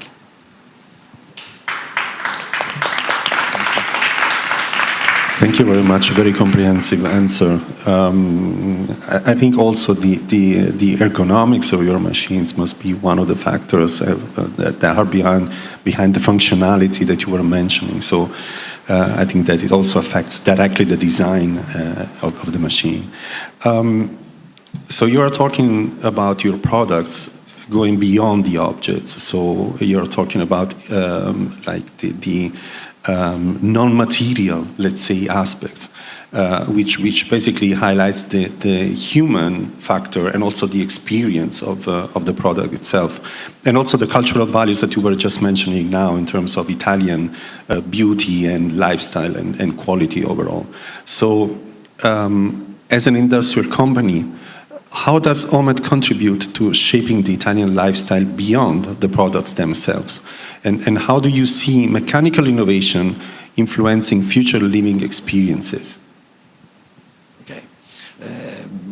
The behind the object concept is a beautiful and very important concept that every top of the market, company, producer, sure have to implement in his thinking. Have to implement in this production, make it real. What it means for us, how we study and produce this concept of beyond the object. For sure, as an Italian producer, we have some firm point to follow. Of course, we privilege quality above quantity. we privilege reliability. We want to offer, and we are offering, because as you told, we are a company that is several years on the market.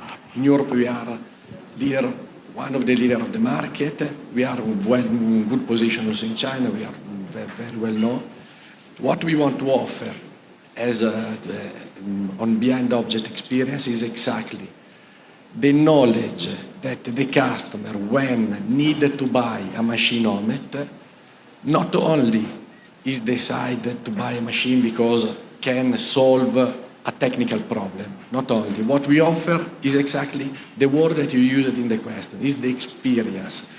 We want to offer to the customer the experience to have the reliability, to have the history, the brand, the confidence to make profit, the confidence of the profitability, the long-term profitability. We want to offer this experience to our customer, and this is what we are offering. So when the customer choose Omet instead to choose some other competitor, we are sure that they choose not us, not for one reason, but for several reasons, and we can define that in that moment you have the experience, is experiencing the product that is going to buy. Thank you. Thank you very much for your answers to these complex questions, very complex questions. Let's move on to Marta, back to Marta. So Marta, I really enjoyed your presentation, not only for the brands, but again, very, very nice also from the visual point of view. I would like to ask you a couple of questions as well. The first one is, in your opinion, how does bringing luxury living group into the home represent a deeper and more complete idea of design for a better life? Thank you for the question. I think in this context, so like luxury furniture and luxury in general, like design for a better life should primarily mean in an emotional level, in an emotional sense, rather than functional. It's more about how you feel a space, how you feel an environment, rather than how it works. So it's not about purchasing a sofa because you need a sofa, or purchasing a sofa because you know about design and you know about quality, and then you choose among specific brands. With our company, with our collections, is more about purchasing the meaning, wanting to be part of what does it mean, this lifestyle of, could be Versace, could be Dolce & Gabbana, could be Bugatti, and so on. So it's more about what it represents. So on a better life, I would say that it's this extension that these brands, such as Versace, but also other brands that extend their categories into the home collection, is giving an extension and a more immersive experience to their customers that not only, I would say, appreciate or admire the design of maybe a car or a piece of clothing, but then they translate it into what they live in, so the most intimate space, which is your own home, your own living. So I think these brands are, it's a successful segment. It's a very interesting industry, although very niche, but very powerful, because I think also the trend in luxury consumption is more and more of clients wanting to feel resonating, that they want to resonate with the brand, with what they acquire, with their codes and values. So I think bringing this extension to the home collection, it's a very powerful opportunity for these brands. And although the home segment, it's usually a unit that's for a fashion house, fashion brand, or automotive group. It's a very teeny tiny business. We are a very teeny tiny business for them. But I think from a business point of view, we create a lot of strength and I would say with the consumers, because You can be a fan or really loving a fashion brand, but then at the end, you put it back in your clothes, in your wardrobe. It's something that you use in a very versatile and very, very seasonal way. While for the furniture, you actually walk in home almost every day. It's not very seasonable product. It's very constant in your daily living. So I think the extension and the better living means to give this opportunity to the client to have this experience. Okay, thank you for the answer. And you just mentioned in your answer about the intimacy of the environment, of the private environment of a home, for example, where these products are actually entering. Usually the brands that Luxury Living Group represents are brands that are very well identified by let's say, brand image. Usually they are iconic. They are really easy to identify and recognize. So usually they have a bold image that accompanies them. So how can you balance this iconic and bold presence with the intimacy of a private environment like a home, for example? I really like this question because it's very interesting. Actually, I think it's the main challenge that we face as a licensed company. So all the brands we work with are very iconic, very strong in DNA, very bold, such as Versace, Dolce & Gabbana. And obviously on a piece of clothing, it's something that you can wear and feel bold, empowered, but you walk in home and it would be just overwhelming to see the same pattern, the same codes. If we think about Versace, the Medusa head, gold, black, Baroque, so, I mean, there was a time in which Versace home was like that as well, but obviously, I think this magic is within our internal departments and style departments, designers that first really understand and respect the brands we work with and try to enlight which are the codes that are the most important codes and value of a brand, and then translating them into something that is more livable, sophisticated, and also not overwhelming like a home collection. And we have a lot of communication with these mother brands, such as, for instance, Bentley Motors. One of their key values right now is sustainability. So when we do design, every year we also try to choose sustainable materials to launch our collection aligned with their brands. But that's a lot of work, and it's very interesting. Yeah. Thank you very much, Marta. And it's interesting how sustainability pops up mostly in any answers in very diverse way with the extreme engineering and mechanical research and development with every little detail of the production down to a stylistic dimension of products. Yes. Thank you very much again. And last but not least, Ghislaine. We are dissecting, not discussing, we are dissecting the anatomy of Italian lifestyle. So from your perspective, what role does sleep play in a healthy lifestyle? And how can the sleep industry evolve, given its traditionally conservative roots, to support well-being in a more holistic way? Thank you very much for your question. So when we talk about health and well-being, I think there are some fundamental truths that they have to be addressed.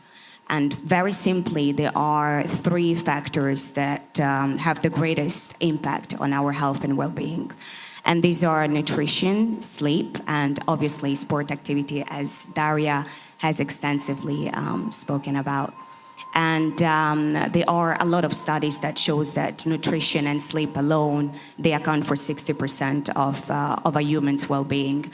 But yet, sleep is one of the most underestimated factors. And I reckon few of us really knows what kind of mattress they're sleeping on, or the brand, the manufacturer. There is a very limited knowledge on what we spend a third of our life. And I believe that what Magniflex has done, and hopefully, we have succeeded, is in educating consumers on how important what an important role sleep plays, not only on a physiological level but also on a psychological level.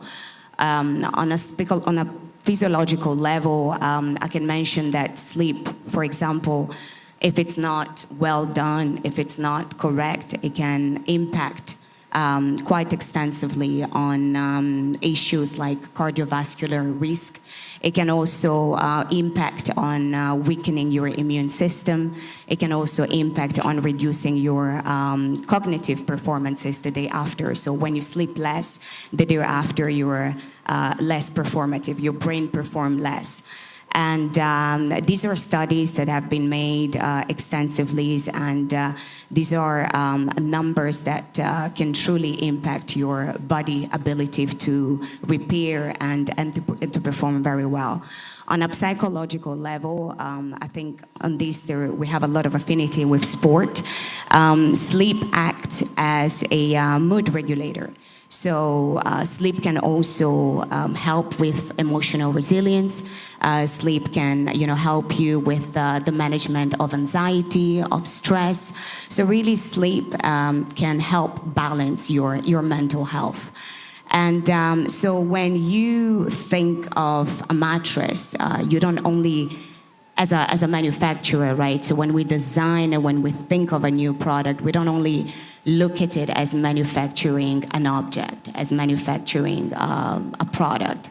What we really manufacture is a health tool. And in doing so, there is an enormous responsibility, because from a manufacturer point of view, we have to consider how to integrate a lot of elements, such as the mattress capacity to support your weight. We have to consider ergonomics. We have to consider the orthopedic support of the mattress. We have to consider sustainability. So all of that has to be taken in account, and it has to be present on a mattress in a harmonious way. And also we have another, I would say, enormous responsibility, and I think China has taught us a lot. And that responsibility regards education. So the reason why a lot of people don't really know what mattress to spend a third of their life on, it's because we think of a mattress, again, as a product.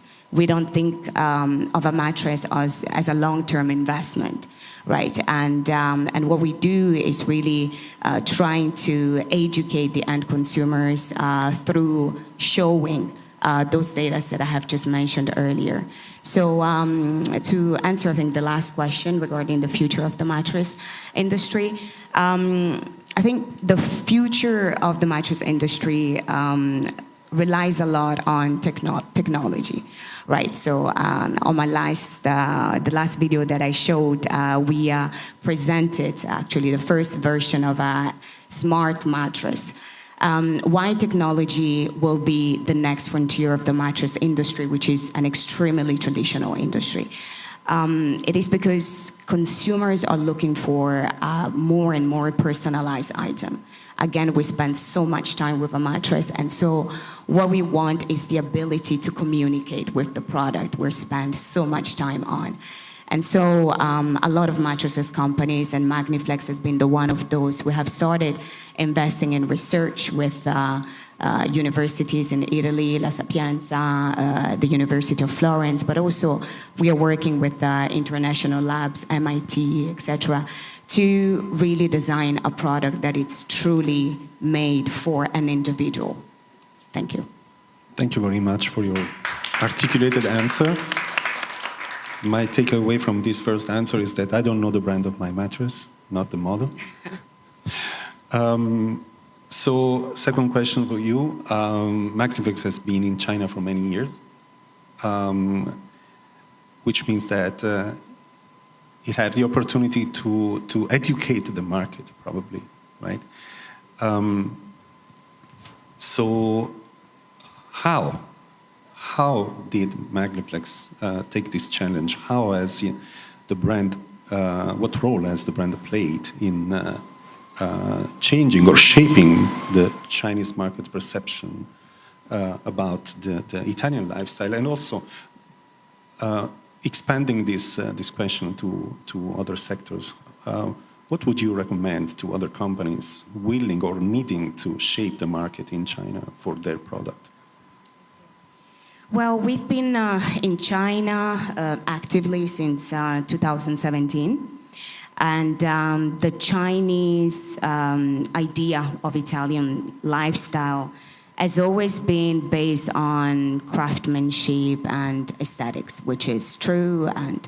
But what Magniflex has really tried to do is to translate those values into something that it's universally relevant, and that's health and well-being. Because beauty and craftsmanship and aesthetics are quite subjective, but health and well-being, they can be measurable. And I remember when, is my microphone working? Okay. I remember when we entered the market, it was very difficult for us to explain to Chinese consumers how a product as a mattress can conjugate beauty per se, because again, our products are made in Tuscany and we use very refined material. So how was it possible to conjugate beauty with topics such as science of material, ergonomics, and orthopedic support? But likely the growth of the Chinese middle class has been very positive, because the current Chinese middle class is also very health conscious. And therefore, the demand for Italian product that could deliver beyond beauty, that could deliver also functionality, increased to a point where our industry has been growing by 12% annually. And this is very good. This is impressive. So what we did was, again, like I mentioned earlier, doing a lot of workshops with our retail partners, as well as trying to create a community between Chinese designers and Italian designers to share what we were bringing in on the market. So for, let's say, Italian companies that are looking into entering the Chinese customers, I would most definitely suggest, 3 lessons, let's say. The first, in my opinion, would be to lead with culture other than product, right? Because Chinese consumers resonate a lot with the idea of craftsmanship, because again, China also has a very long tradition, a very long craftsmanship tradition. So they resonate with that. They also resonate with heritage. But at the same time, we as Italian brands, we have to be able to translate those values in a way that they are relevant to the modern Chinese consumer. So this is, I would say, my first key lesson. The second one would definitely be to localize, but without losing your identity. So we have models that we have made specifically for Chinese consumers, but yet, keeping our Italian identity. And yes, I think these two are quite enough. Thank you. Thank you, Ghislaine. Thank you very much. So unless there are other questions from the audience, I would say that this is it for this panel. I thank each and every one of you. And I think we should stand up and gather in the center to have a photo, right? Thank you.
So just 2 minutes in order to invite the next panelists on stage.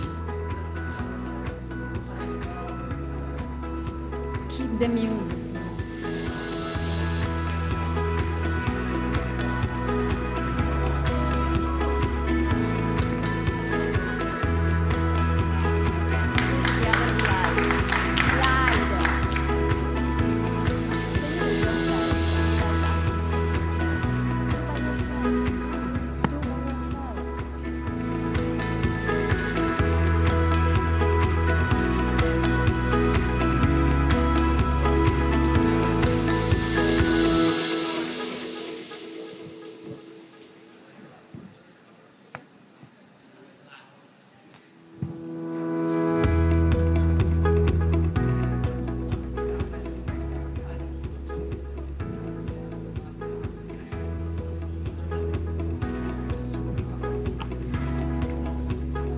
So now it's time for the next panel, talk number 9. I would love to call on stage Miss Christina Kononyuk, Business Development Manager from Lamet. Please join us on stage.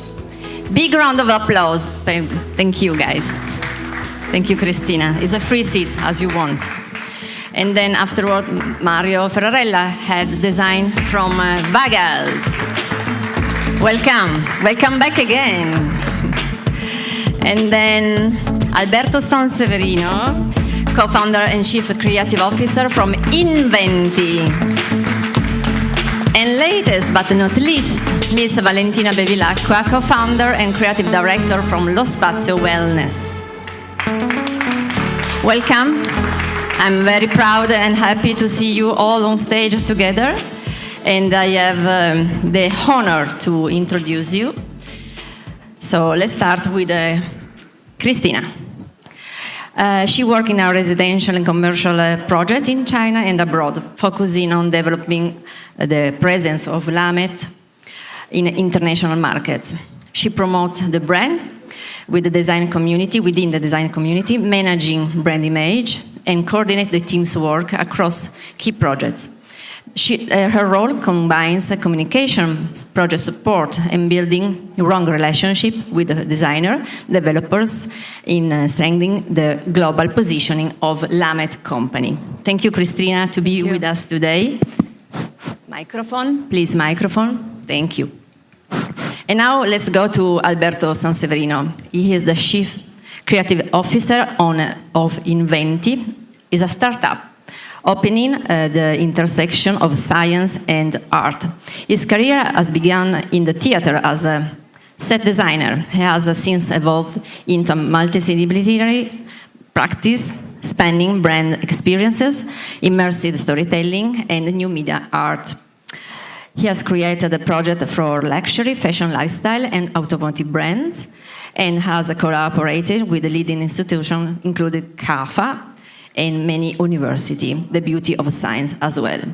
Hello. And now, welcome. Thank you. Thank you for joining us. Alberto joined also a few years ago, and so I'm quite curious to see your insights today. Thank you. And now I go to Valentina Bevilacqua. She's a co-founder and creative director of Lo Spazio Wellness, a consulting practice integrating well-being, somatic intelligence, and mindful awareness into personal and organizational life. With a background in international business and in the design industry, her work focuses on creating mindful environment and daily practices that support clarity, presence, sustainable performance. Thank you, Valentina, to join us. Thank you. And last but not least, Mario Ferrarello is an Italian architect based in Shanghai, and he's the design head of Vagas Group. Welcome back again with us. He leads the creative evolution of the company's brand, integrating strategy, interior design, and customer experience. With over a decade of experience in China, he has delivered residential, retail, and F&B projects across the country. He focuses on creating contemporary spaces that support everyday life and growing urban communities. So we are quite well aware of it. Thank you for joining us. So now, we will do a round of introduction. So I would love to start with Christina. We have some material from you, and we would love to have an overview of your work at Lamet. Please. I believe there is the video first. Okay, let's proceed with the video. Yes. Okay, they are preparing the video. Can we please start with the presentation? Thank you. Christina? Oh, yes, Thank sorry. you. Because I was focusing more on video because I believe when you watch it, it's much better when you listen it. Because there are like a lot of facts, like showing the factory, showing the product, what actually we produce. But I can say very briefly, because I don't want to make it like longer. So my name is Christina. I've been 10 years in China, and for 3 years I work for Lamet. So what we do, we produce flooring. We are the leaders in this industry. We've been doing it for 40 years, and since last year we invest to develop a new products, and now we also start producing the furniture. So we provide the whole solution for commercial and residential spaces here in China and also on the international market.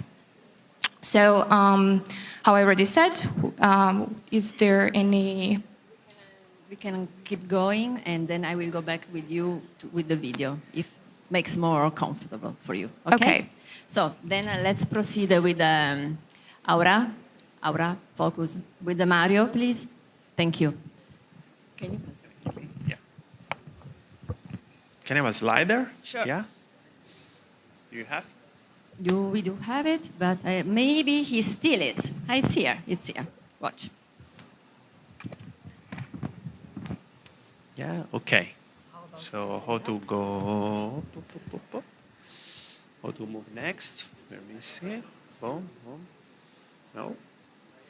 It's about people. It's about whoop. Just a second. Let me understand how it works. Okay. Yeah. Sorry. Just understand how to use it. So, I think everybody knows Wagas. It's a food company. I hope all of you are customers. If not, please, after this presentation, go ahead and have a look. So, Wagas actually is a small company. I like to consider it as a small company because I can see all the processes going on in Wagas, like how it's making a salad, how we clean the shop. And then today, I'm going to explain you how we do the design in Wagas. So sometimes, as a customer myself, we don't think about there is a design behind the shop, but actually there is. And that's the reason why you feel comfortable when you go there. So I'm going to explain you what's the principle behind that. And today, the topic was about physical space and lived experience. So what we know is, whatever you do, actually you're doing an experience. And my job is to make the experience better when you go to our shop. So when we talk about with Nina, it's about ecology. And we said like how this ecological design is going on, right? So at the beginning, when I approached the ecological field, we think about materials. That's why, for example, in the past, I cooperated with Lamet, and we were talking about, okay, what kind of like ecological environment do you have? Do you have some certification? Let's choose like a better material. Let's make it a little bit greeny. But the reality is, when I think about ecology, I think like, what's the best for a people, for a human? I mean, what's the best environment for them? That's why I think ecology should be a space that make you comfortable, that make you breathe, that make you relax, that make you enjoy whatever you are doing. But at the moment, the city we live, they are very chaotic. They go very fast. So actually, they drain your energy. They don't give you back those energies. So what we try to do in Wagas is give you back those energy that you lose during your daily activity to give you a better environment. And we have a family of spaces. We do sometimes a little bit more fast, sometimes a little bit more casual, and it's always regard to what you need. Sometimes you only have like a 30 minutes, And we have really small shops where it's very convenient from your office to go and just for an easy break, just for a 10-minute shop. And on there you have like some warm color, soft environments, just to give you a brief from your daily routine. Sometimes we think that you need more time. So for example, you can invite your colleagues, so you have like a casual meeting, you can enjoy there for longer time. So we prepare environments that are brighter, more comfortable for a long stay. So in a way you can enjoy and spend more time. Other times we have the opportunity to play a little bit with outdoor. For example, the image that you see right now is an outdoor we have in IPM in Shanghai, where we develop more like a oasis. So in that way, when you go there, you really slow down yourself, you really take a breath, and you really can stay there and enjoy all the time you need. And the last is another project we had in Beijing. So it's a project where we start to study from the city, from the environment, and we saw that the whole environment was always gray. The community around us was all gray. The day I went there to visit the site, also the sky was always gray and cold. So we designed the shop to be like a shelter for the community. So in that way, when they come into the shop, they find a really warm and cool environment to give them the feeling to stay longer. So that's the principle of how we design the space. And what I like to think is live your life whatever you want, but live it well. This is how we drive the design in Wagas. Yeah. Thank you so much. Thank you so much for this inspirational presentation. So, and I'm also happy to know that you cooperate together with Christina. Yes. Before, and yes. Now I give again. We find the video finally. So now we will start with the Lamet video, please. Thank you. Lamet, origin from European, has successfully become a global enterprise. Headquarter is in Shanghai and established manufacturing and R&D base in Zhejiang in 2004 with registered capital of $58 million. Besides, Lamet, as an international enterprise, has set up many factories in Belgium, Hunan, Vietnam, Ho Chi Minh and Hanoi, Czech, etc. USA.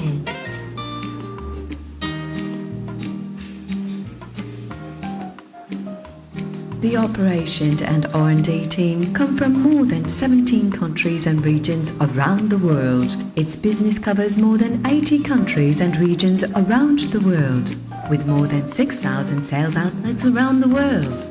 The annual sales volume of enterprise products exceeds 40 million square meters. Breaking the frontier between inorganics and organics, cultivating the crystal nucleus, waterproof and symmetrical. It could be widely used in high-end, breaks through the shackles of space so that it can be used among bedroom, kitchen, bathroom, hospital, school, and mall. Lamet fit everywhere. My name is Russ Kaysen, and I'm the General Manager of CFL's Global Production and Manufacturing Operation.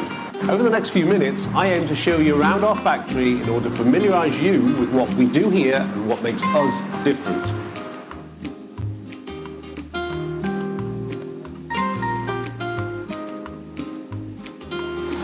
All our floors are waterproof, anti-skid, and provide a great feeling underfoot. CFL has invested heavily in its extrusion process and the necessary expertise which allows us to create consistent, high-quality products. CFL produces up to 150,000 square meters of premium SPC products every day.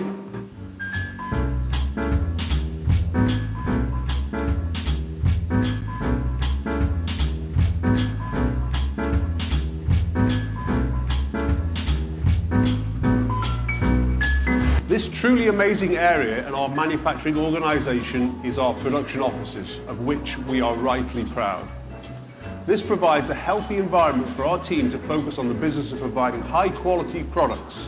This office is the nerve centre of our global organisation, from which we control our factories around the world.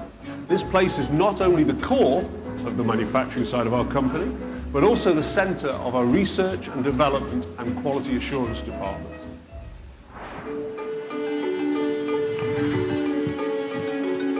It's not just on the video, it's really like this in our factory in Jiashan. Lamet's laboratory is located in the Jiashan Economic Development Zone in southern Shanghai. After being relocated to a new building in 2020, Lamet's lab expanded from 200 to 2,400 square meters, adding in total 20 new rooms. Total investment, including the purchase of first-class testing equipment, amounts to over $3 million US. Our lab tests all our incoming raw materials, intermediate products and finished products. And as a world-class producer, we are able to meet with all international standards for both chemical and physical properties. The era produces changes, and the pace never stops advancing.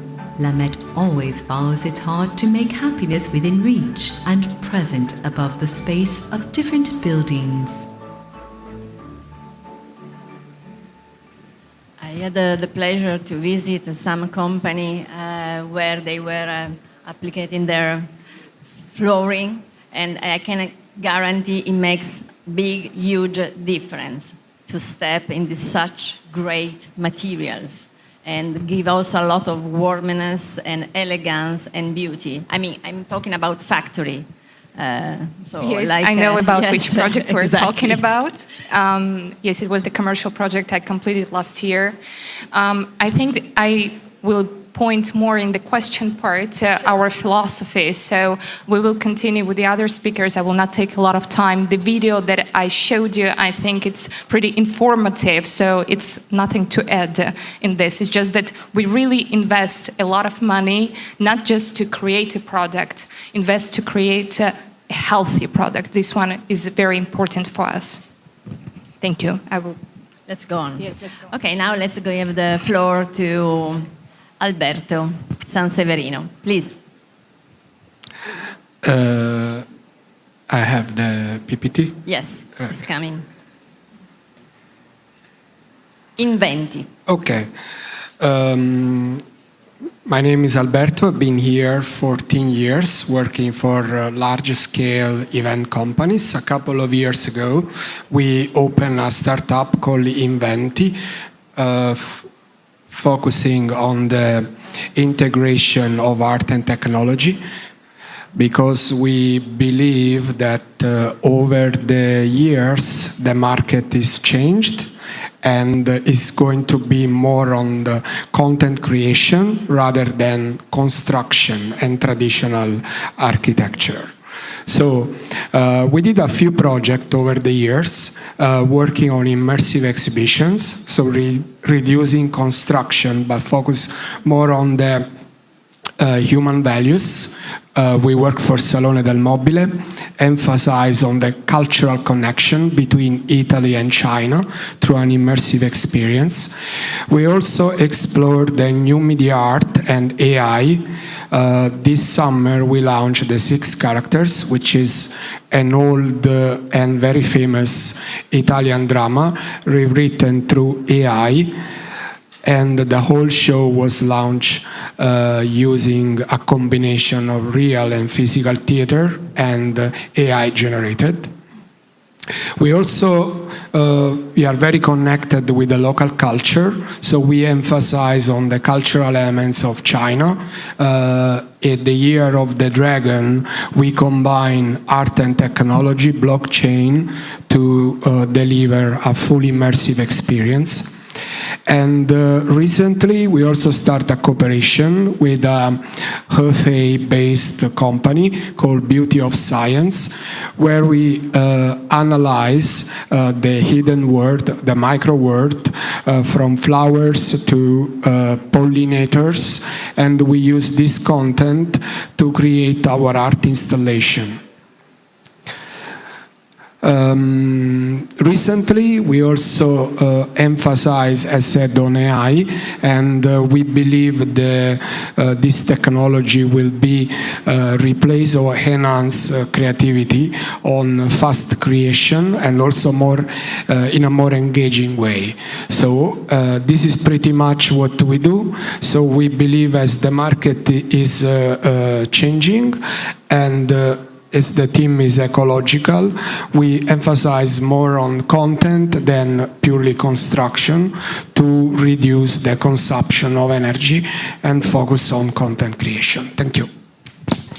Now I give the floor to Valentina. She will introduce a little bit about herself, her daily practice, her daily routine. We don't have material from her in terms of video presentation, but she's representing a live experience.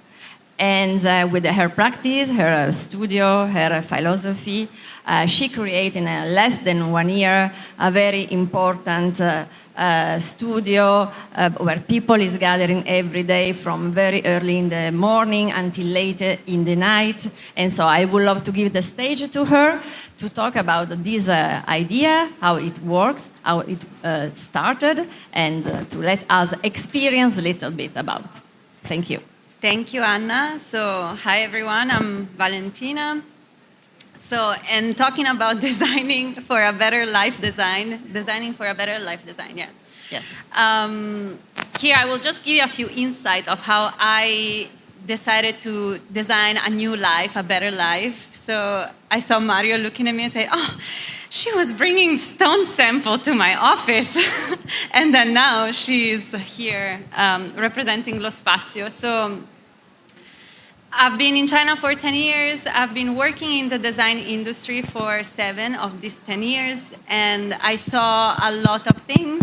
I felt a lot of stress because in this industry, especially for anything that works on projects, you're always, the deadline was always yesterday, the supplier doesn't give you the sample you want, or at the end, yes, we can do it, and then at the end we cannot do it. It's an industry that is extremely stressful. And after 7 years of this stress, I was like, I don't want this. I'm not living well. And so when I founded with my partner Alberto Lo Spazio Wellness, we took a little bit of time to do a very simple research, which is what does wellness means? And if you go on the dictionary, wellness is just a state of being well, the state of being well. But unfortunately, today, our life, especially China is a super high-paced environment, doesn't always make us feel well. We're always in a rush, we're always stressed, we always have a deadline pending. And so this thing that is so simple, wellness, being well, is becoming so hard. And so with Lo Spazio, we created a space in a crazy city like Shanghai where people can just disconnect and take some time off to disconnect to reconnect, as a little bit cliche, but yeah, a space and some practices to... I give you this one. I don't like this. And I'm a little bit provocative now. How you start to disconnect in your morning routine? Show me. Stand up.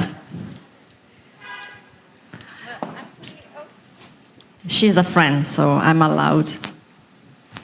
I'm not wearing the proper clothing for this. No, I mean, but just do. Actually, if I want to disconnect, the first thing I do is to sit down on the floor. Come on. And so I will sit here in a cross-legged position. Yes. And I just very simply do this. I just sit in an empty space with nothing around me, with no noise, at 5 a.m. because it's the only moment where in a city like Shanghai, there is no noise. Because then all sorts of Qinzhui, Dao, Che, and the Lazi and all of this the honking start around 7:30 in the morning. So that's become exhausting. But yeah, this is how we, Alberto and I, and our community disconnect in a space. I liked a lot of things that Mario was saying in his presentation is very much in line with our idea of what design can bring to people, like spaces that help you reconnect, that give you a break, that give you the chance to take a breath. Thank you. Sorry for the provocative. This is for you, but it was very, very important. And how she does do sitting on the floor. No, so let's see this circularity on our kind of insights. So I go back the floor now to Cristina. So do you want to add something more? We can use to see also your presentation. I would like to put the last slide because I think it will give the whole please. Atmosphere to what I'm going to say. Slide of Lamet, please, last slide, to give a little bit of... I will continue the idea of Mario because you said a lot about the healthy space, about the space that people, how they feel inside.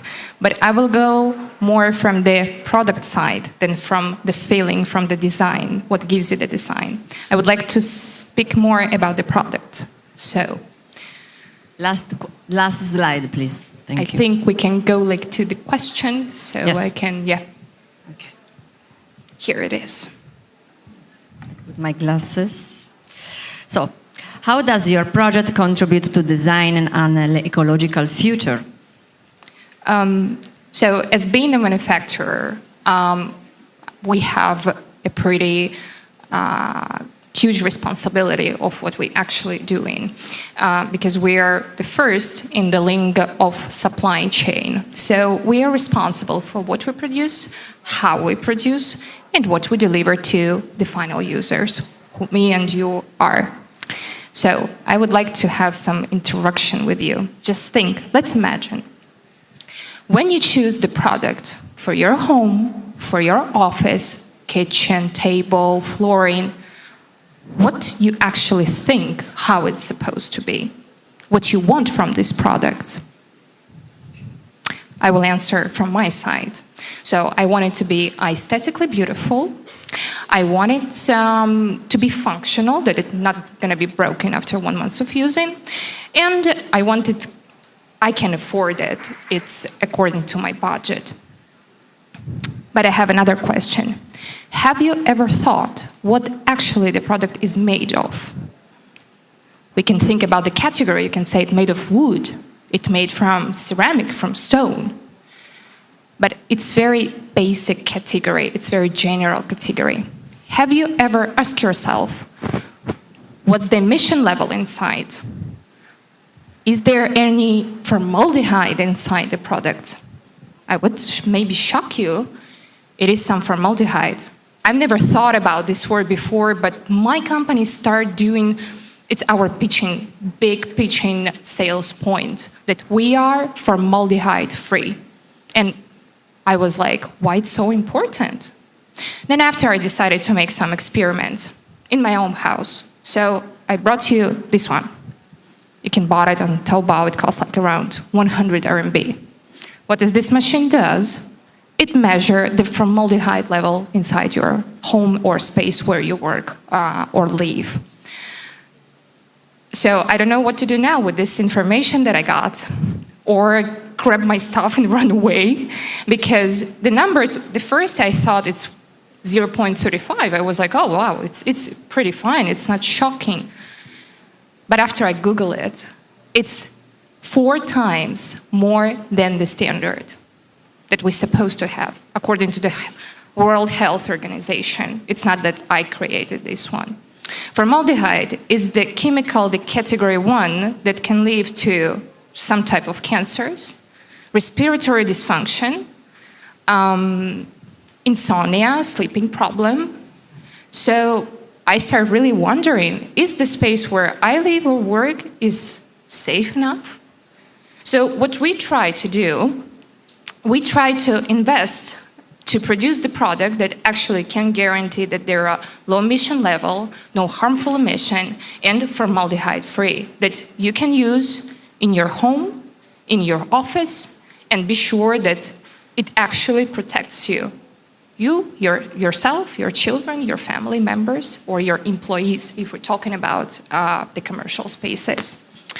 So, the second point, how we try to be ecological, is that our product is very resistant. What you can see on the market right now, we have a lot of choices. From the economical part, you can find the very low budget to like the very high cost materials. So the consuming becomes a very, I believe, big problem, because probably you buy a very cheap product and after 1 month it's gonna be broken. So what do? You remove it and you replace it with a new one. So what is this? It's more consumption and it's more wasting material. So what we tried to do, we actually invested a lot in this technology to create very resistant material, waterproof, dimensionally stable, so you will have the same product how you place it even after like, I don't know, decades of using. And we expand the line. We start from the flooring, which we did greatly, but we invest a lot to bring this philosophy also to the other products that we have. So I would like to conclude all this speech that the ecology doesn't start with the technology. It begins with the choice that each of us makes. As the supplier, we try to educate people. And since you start thinking which bed you're actually sleeping on, how is the emission level inside, the market will improve. The factories will get more and more certifications to prove to you that actually that what you use inside your space is safe. So to finish like this line, I want to say that how we commit to the ecological future, it's through awareness, better choices, and new technology. Thank you. Thank you so much. And we will go with the second round of questions to Cristina, of course, and I want to bridge up with Mario, asking how about Vagas? So how will Vagas space evolve in the coming next years? So we will embrace this kind of philosophy, attention, or you will go to other directions? Okay. Let me ask you, what you would like to have when you come to our shop? This warm feeling, ecological space, attention to details, good smell, light. Some of them are really in the basement or below, the ground floor. So something that is really livable every day. So why I ask you this? First, as a user sign is important. And actually, for one of our projects that we are doing recently, that's how we start. See, instead of thinking from our side, what should we do? We said, why not we ask our customer? Then we did a survey with the customer, because we had a scenario cases where from one floor to move to another floor. So we can interact with a bigger amount of customers we have there already. So we ask them, what do you want? And we collect the answer from customers, and we design a space that answer exactly what they want. So to answer your question, we don't start from our ego to think about what we want to do. But we start to understand first what is on trend, because nowadays we all have to think about what is trending. Alberto was talking about AI, and how is digital going. So in the second, we see what our customers needs. So sometimes you feel very stressful from your office. So we design a space that recharge your battery life. Sometimes we see as we saw before, some really cold environments. So we design space that actually really warm you up. So then the question should be, what will be the challenge of 2026, 2027, or 2030? Will AI solve some of our problem? Maybe there will be some new technology that will wipe out all the stress during the day. Or we will all sit on the floor 5 a.m. and it will charge till dinner time. So Vagas will change his approach. Maybe we will not have any chair. You will sit on the floor and you will eat from there. So the space is always evolving. And the evolution of our space, it follow the people needs. And this is how we are doing our space for the future. Thank you so much. So I want to give the floor now to Alberto and asking how ecology can be used to create emotional experiences. So do you think, again, ecological spaces with some attention can give a better quality of life on daily basis? Definitely. There are a few views to emphasize on ecology. First of all, as the market truly change, also in events and retail, budget are less. So construction is still there, but between construction and content to invite people to interact with the space, I think content at the moment has more relevance. People can interact, can co-create with content, so reducing construction, physical environments, but focusing on content creation and engagement. What we are experiencing with AI is the real time. So when people come to the space, and the space has a storyline, a basic content, people can co-create with the content, spend more time, recreate, learn, and of course have an emotional experience. So in this way, we definitely reduce waste, but we emphasize more on human connection. Seems a little bit in contrast with technology, but the technology can truly emphasize the connection with the content and the people. Thank you so much. I keep going on this fil rouge about ecological spaces and kind of living way. So I ask to Valentina, if you were to imagine the next 10 years of ecological living, how do you think the relationship between people, space, nature, and the self will evolve? And what role do you believe design will play in shaping that future? Interesting question.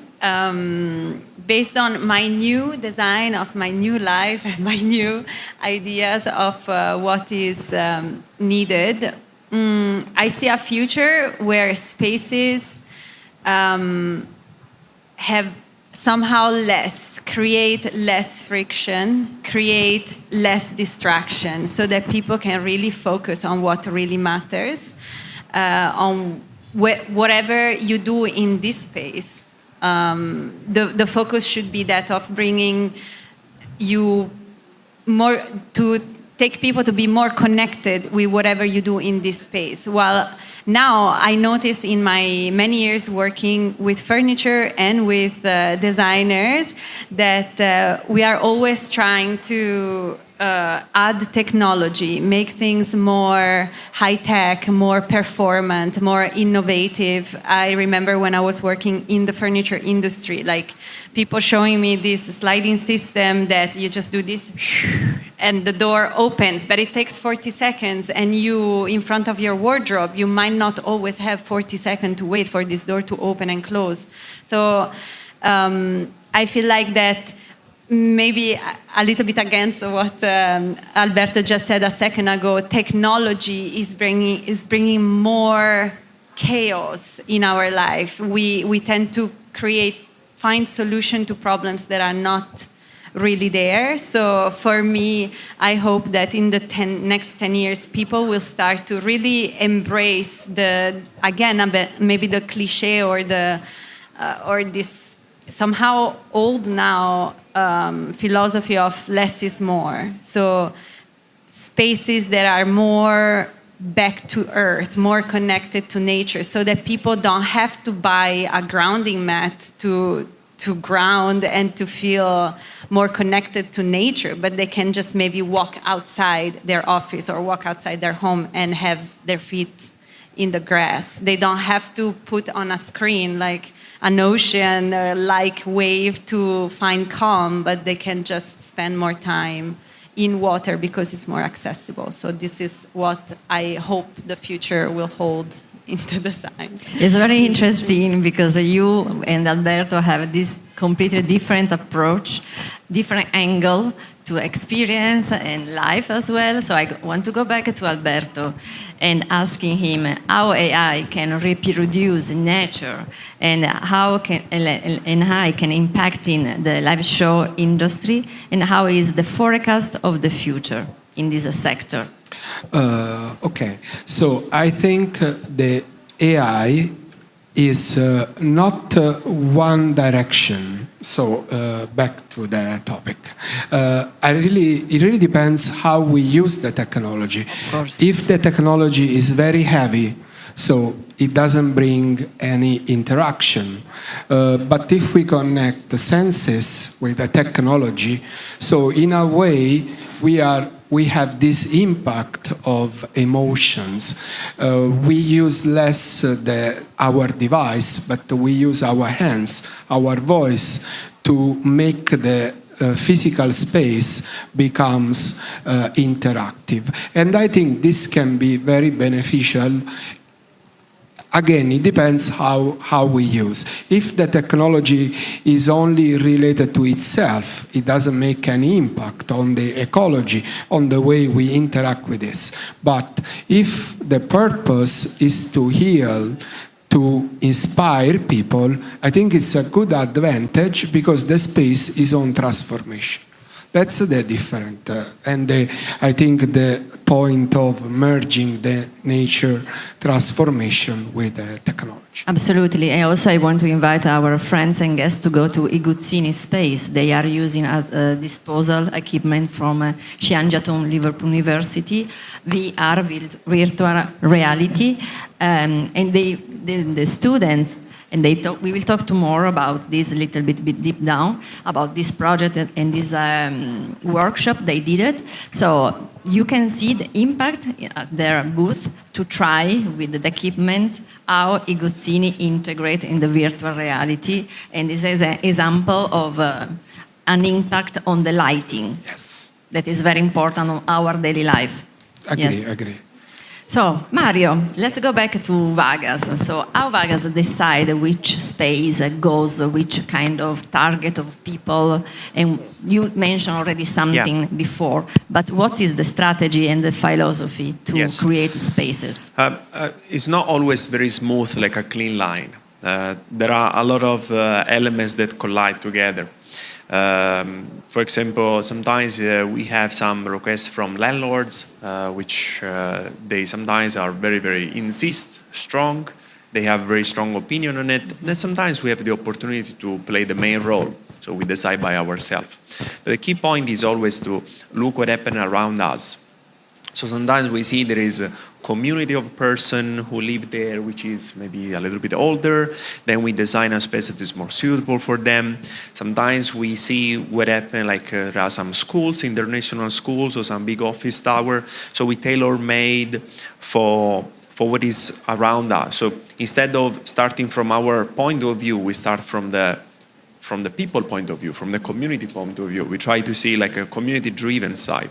And also, we try to reduce the noise. So what we were talking about, like in one hand we have like zero noise, in another hand we have AI make a lot of noise, right? So the new AI is actually adding noise to this already noisy city. But the good thing is then there are some people who are really expert on it, Alberto, others, which they can drive this noise and clean it up. And then this noise became bright and became a beautiful sound and then became a beautiful space. And that's how we do. So also us, for example, we are using some AI tools because now everything is driven by AI. But it's really some big model data, and it also helps us to clear a lot of noise. And I have to say, it's a fantastic tools, and I hope in the future also will help us to understand better the design and will give us probably some better solution that we have not considered yet to how to approach a space, how to approach a design that maybe is our back of our hand and maybe clean up the noise and we'll put in the front and then we happen. So yeah, that's how we do. Thank you. Cristina, I want to just try to bridge up about AI. I'm sure Lamet has a huge R&D center, and I'm sure they are using the most innovative technology. And linked to this, I also would love to understand about the future and how the market is evolving. I think for AI, it's better to ask our R&D team because they're more professional about like this thing. I'm more about the product than about like R&D. But what I would like to say that we've been in the floor industry for 40 years and we invested a lot to create this SPC flooring that for a lot of people is like just a new word. What is SPC? How I said everybody knows wood, knows ceramic, but what is SPC? I already explained the video. I hope that you got our idea. So what's the expectations? We invested a lot, a part of the flooring to make the whole space of it. And what we see, we started it since last year, the whole house decoration solution. We see that on the local market, there are already people who really want to make all done with the product that what we produce. But what is good? That we know that who is in the construction world that the Middle East and African regions now they're developing crazy, like incredibly. So we start receiving the requests from those markets for compounds of 120 units of the commercial and residential, like really big projects, that they are interested in this new technology, in these new materials. They're not scared of them. They not refuse them. They want to know how it could help them to build the new technological and innovative space for the people that would really impress me. Thank you so much. So now I move forward. I want to ask a last question to Valentina. In case Mario and Alberto, they have some insight about the market according to their experience, to their own project and industry, you are very free to share with us. So, but I move to Valentina. Lo spazio wellness, you combine practices such as breath work, somatic awareness, and mindful routine with design strategy. Could you share a concrete example of those intangible elements can be embedded in physical spaces or organizational culture is in a minimal way? Thank you for this question because I think it has two answers. The easy one, and is the one that we are maybe a little bit more familiar as we in the past as a relationship with designer and architects, is probably the easiest way is through materials. With Lo Spazio, we offer practices that allow people to feel calm, to feel grounded, to relax. And usually you have these feelings when you are in nature. Probably last time you've been to the beach or in a forest, you were not stressed. You were calm and relaxed. You were feeling good. So the easy answer is through materials, natural materials, wood, stone, anything that mimic the colors, the texture, the warmth, the temperature of nature is probably what help a space to embed these features in a space.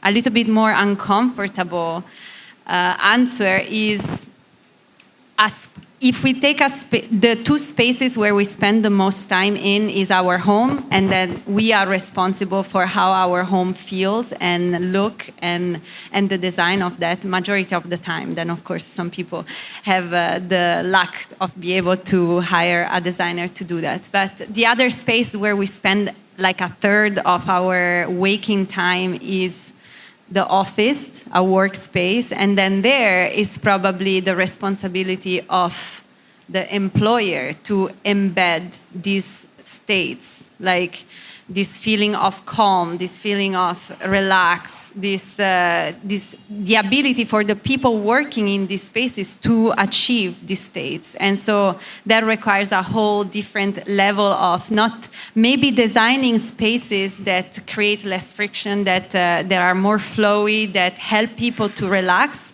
through mindful design, but also maybe creating programs that enhance these spaces and help the people using them to experience and go back to a state of calm and relax and yeah, this.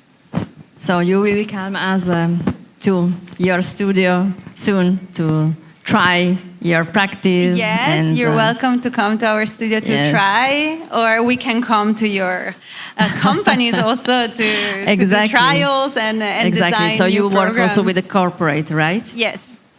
Good. So do you want to add more insights about the future of the market, new trend, or how you forecast next 2 years? Okay. Well, for the live experience and events, it's definitely changing in terms of numbers. So budget, opportunities, and also the way we structure the team. As you mentioned about the employee, we used to work for many hours in the office, and most of the time the problem was about efficiency, and sustainability. I think this part is changing already. On the other side, there is also a generational change. So compared to my generation, the young designers, they looking for an environment that is more healthy, more efficient, that can also allow them to have a sort of wealthy lifestyle, healthy lifestyle, so enjoy the hobbies that they have more and more, better and better. So our scope as founder, as agencies, is to provide this platform for them to express themselves. I think this is a change in the market. So if companies are still looking for employees that work 20 hours a day, this is very challenging, to be honest. So our effort is to, back to the ecological point, to create a platform for them to express themselves creatively. Thank you so much. Mario, you want to add something? Yes, I see the market change and very quick. Like 3 years ago, they were talking about community. Then after the COVID, actually, that feeling a little bit step away, and everybody think about privacy. And we saw how the people use our space. So they prefer to do not sit in big tables, but prefer to sit in a single table, actually, because they want their privacy. And we see now this trend is shifting again, but in a way to leave some distance to people, but still feel cozy with others. So I think the way we react to the people next to us, it's changing. Even we don't think from the first point of view, but our subconscious is really make us change the way we approach the space. So we are following up and we see what's going on. So I think this is something will change. And a lot of people actually prefer to stay longer in a space, not have like the 10 minutes break and run away. This is probably what you say, right? That people want to have their own time. Yes, they want to enjoy, they have their own experience, they want their own time, they want to do their own stuff. So we are following this, and then we will see what happens next. I mean, we are ready to take all of the challenge, and then let's see. Yeah, thank you. Christina, you want to add something more about I think the I topic? already said my expectations So from the then market. we can conclude our beautiful and interesting panel. I thank all the speakers. Please stand up. Let's have a picture together. A round of applause, please. They've been very insightful, very, very interesting, different kind of field.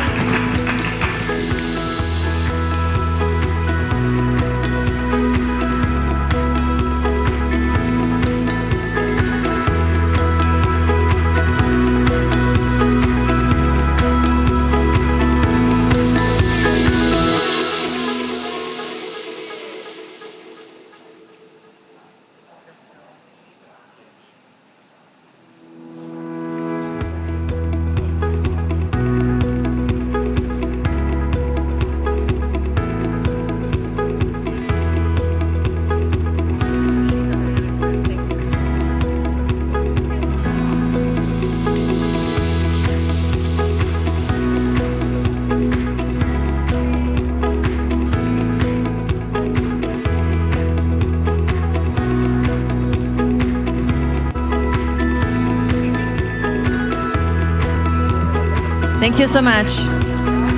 Bye-bye.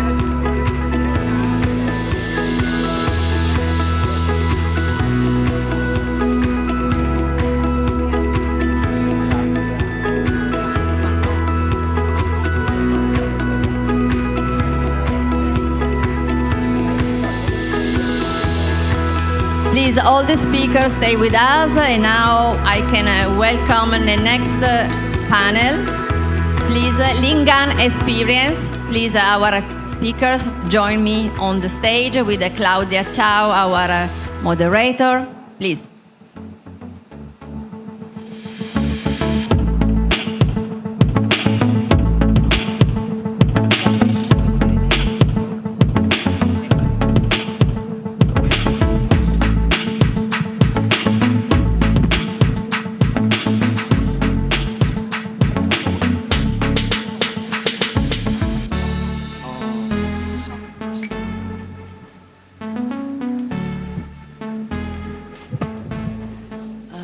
Good afternoon or good evening, everyone. My name is Claudia, and welcome to our talk, Lingang Experiences. Well, as many of you know, this year marks a very special milestone. It's the 10th anniversary of our event, Italian Design Icons, in Shanghai. Well, 10 years already. People often ask us why every year here in Shanghai. Well, Shanghai has always been one of the most international, innovative, and business-friendly cities in China. And in Shanghai, within Shanghai, Lingang stands out as a particularly dynamic and forward-looking area. And today we have the honor to have these distinguished guests from this area.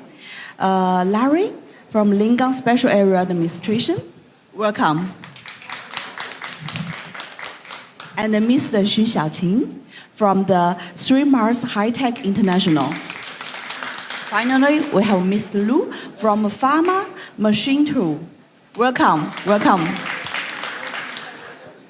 Well, before we start the discussion, may I invite each of you to briefly introduce yourself and share what you do. Shall we start from you, Larry? Yeah, thank you. Thank you, Claudia. Good afternoon, everyone. My name is Larry. I came from Lingang government. Before our introduction, maybe you can look at the big screen and have a little bit experience of what the city is look like and what we are doing right now.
Well, thank you. May I stand up to share my understanding of Lingang? From the video, you can see a very young, very beautiful city. But can you imagine about 20 years ago, this land is a piece of nothing. Actually nothing, just a few, just full with mud and sand. But next, I will share a little bit introduction of the area to let you know what we have done and what we have achieved in the past 20 years. My topic will be around, because we are right now we are building a Sino-Italian cooperation park in Lingang. So because as we all know, China and Italy has a very long friendship and history back in like 100 years ago. But in recent years, the two countries' leaders have visited each other and have made some very good common understanding regarding how we can help the enterprises from the two countries to work together and to have more collaboration. So that's the basic background of this park. So we are in Shanghai now. So as we all know, Shanghai is one of the biggest cities in China, and especially it is one of the one that has the largest number of foreign invested companies in China. That is because Shanghai has the most mature international economic environment and have very friendly policies to have the international companies to land and to develop in this city. You can see we have currently we have more than 70,000 foreign companies that set up their entities in Shanghai right now. And then let's take a little bit time to look at Lingang. So you can see from the map that Lingang locates at the southeast corner of Shanghai, which is the first place you can see the sunrise every day. And we are about 25 minutes drive to the Pudong airport. So if you fly from Italy to China and you land in Shanghai, it will only take about 25 minutes to let you get to Lingang. And also, when we look at Lingang today, you are looking at something that is like Shenzhen in the 1980s. And like Pudong in the 1990s, it is one of the Chinese most important strategy for opening up. So the central government have given us lots of policies and rules to attract more the foreign investments. So here I would like to talk a little bit about Lingang's key industry, because Lingang has 5 pillars of industry, that is all the new and advanced technologies, which are the new energy vehicles, the civil aviation, the high-end equipment, the biomedicine, and also the arts and the digital economy. As we can see here, for the new energy cars, because you must have known about Tesla. Tesla set up its first overseas factory in Shanghai, in Lingang, back in 2019. And it produced like 900,000 cars in the past every year now. And 1/3 of these cars have been sent to the overseas markets outside China, example to Australia and to Europe and also to Southeast Asia. And also, besides Tesla, we also have an giant in the automotive industry, which is called the SAIC, Shanghai Automotive Industry Corporation. It is a state-owned enterprise. With these 2 giants, we can produce more than 1.2 million cars, which I mean is the new energy cars every year. And the number is still increasing because SAIC is working with Huawei right now, and they will produce some of their new cars in Lingang. And around these car factories, we have more than 160 suppliers in the car chips, in the car software, and also autonomous driving, these kind of solutions. And for civil aviation, you can see the big name Comac here. Comac is Chinese-owned airplane manufacturer. They produce the C919, and they tell us their production ability will be 200 airplanes per year in the next 5 years. And same as the cars, hundreds of their suppliers have set up their entity in Lingang. And for high-end equipment, we have some companies in the power system and in the new energy equipment, and also the power system for the airplanes, for the ships, and also we have some traditional equipment manufacturers in Lingang. And for the biomedicine, you can see we have several of the world's most top manufacturers, like GSK from UK, like Haleon from UK, and also Medtronic from USA, and also Boston Scientific from USA here. And for AI is one of our rising industry nowadays. And you can see we have the Chinese most commercialized human-bodied robotic here in Lingang. And also we have the suppliers for the key chips and the key components of the AR and the VR glasses. And also we have several giant AI data center here in Lingang. One is SenseTime and the other one is China Telecom. And we provide plenty of scenarios for AI companies to put their product and technology into real case in Lingang. As we are in Shanghai now, we all know Shanghai is the city of design. And also in Lingang, we have several universities and several companies. They are trained designers for Shanghai and for China.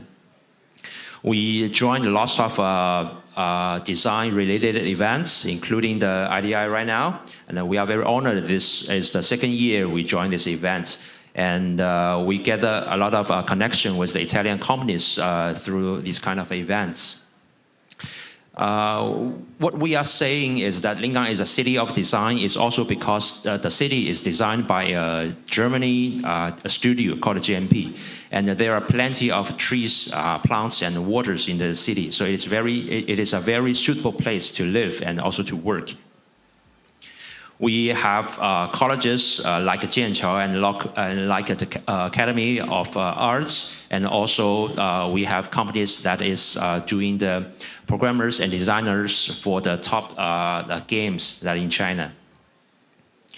We have different kinds of policies and institutional system to support the land and develop for the foreign companies, including the investment of the freedom of investment, of trading, of finance, transportation, employment, and also the data transfer.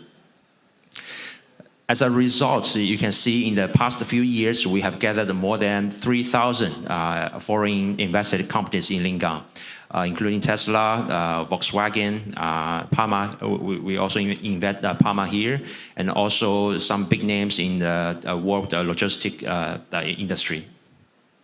And also we have designed and announced several dedicated policies for companies from Italy and also from the Europe, including the rental deduction, actual investment reward, and also we provide subsidies for your R&D, for your fixed asset investment, extra. And we have one of the and we also have the most special bonded area in China. It is called the Yangshan Special Bonded Zone. It is the biggest and the most special bonded zone in China. And it has been the world's biggest port for like the 10 years in the past. And you can do different kinds of new business in this area, including you can do R&D and manufacture within the bonded area. And this is the park I have mentioned we are doing right now. It is a very mature park that includes the space for manufacturing, for service, and also for living within one same area. And we build several international schools in this area, and we are working with different partners to attract Italian companies to develop and land in this area. I'm happy to give a quick recap for our job this year that we have worked with more than 10 Italian companies that has chosen this area to set up their Chinese entity. And we are working with different partners, including GP, the organizer of the event today, and also with banks and the other organizations that is working on the cooperation between China and Italy. And we also have some of the best universities in China that they has either the colleges or or some labs in this area, including Jiao Tong University, Tongji University, and also the Beijing University. So that will help us to cultivate more kind of industrial talents for our enterprises. Last but not least, you can always enjoy a very peaceful and enjoyable moments through the weekends in Lingang, because we have some most hot places for leisurement in Lingang, including the world's biggest astronomy museum, the Shanghai Astronomy Museum, and also the world's largest indoor skiing stadium, and also the Ocean Park, which is very hot among the children. And I have printed some photos here. You can see this very beautiful city building around an artificial lake. And we have different functional zones for R&D, for manufacturing, and also for the headquarters. These are some stories of the companies landed in Lingang. This is for Tesla, because Tesla has set up 2 factories in Lingang. One is for the cars, the other is for the new energy storage equipment. Both of the factories are built and put into use within just 1 year. It's just like a miracle to Tesla. They cannot imagine if they choose other countries to set up their factory, that work can be done within 1 year. And also we have Parma here. Maybe David will share more through his introduction.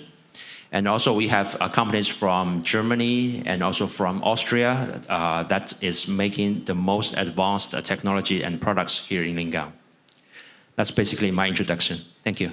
Thank you, Larry. Thank you. Thank you for the great presentation. Well, I think Lingang's growth story is quite impressive. And since you mentioned a lot of companies that they choose Lingang, no? And today we have the pleasure to invite 2 of them on the stage with us. So now I would like to give the floor to Ms. Xu to briefly introduce your company and share your connection with Lingang. Thank you.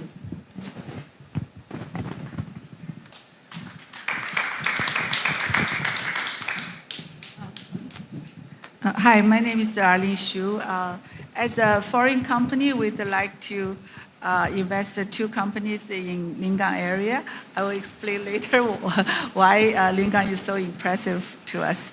And for myself, I grown up in Shanghai and I got my PhD in US. Now as a foreign company executive, so we come back to Lingang to invest and live. Yeah.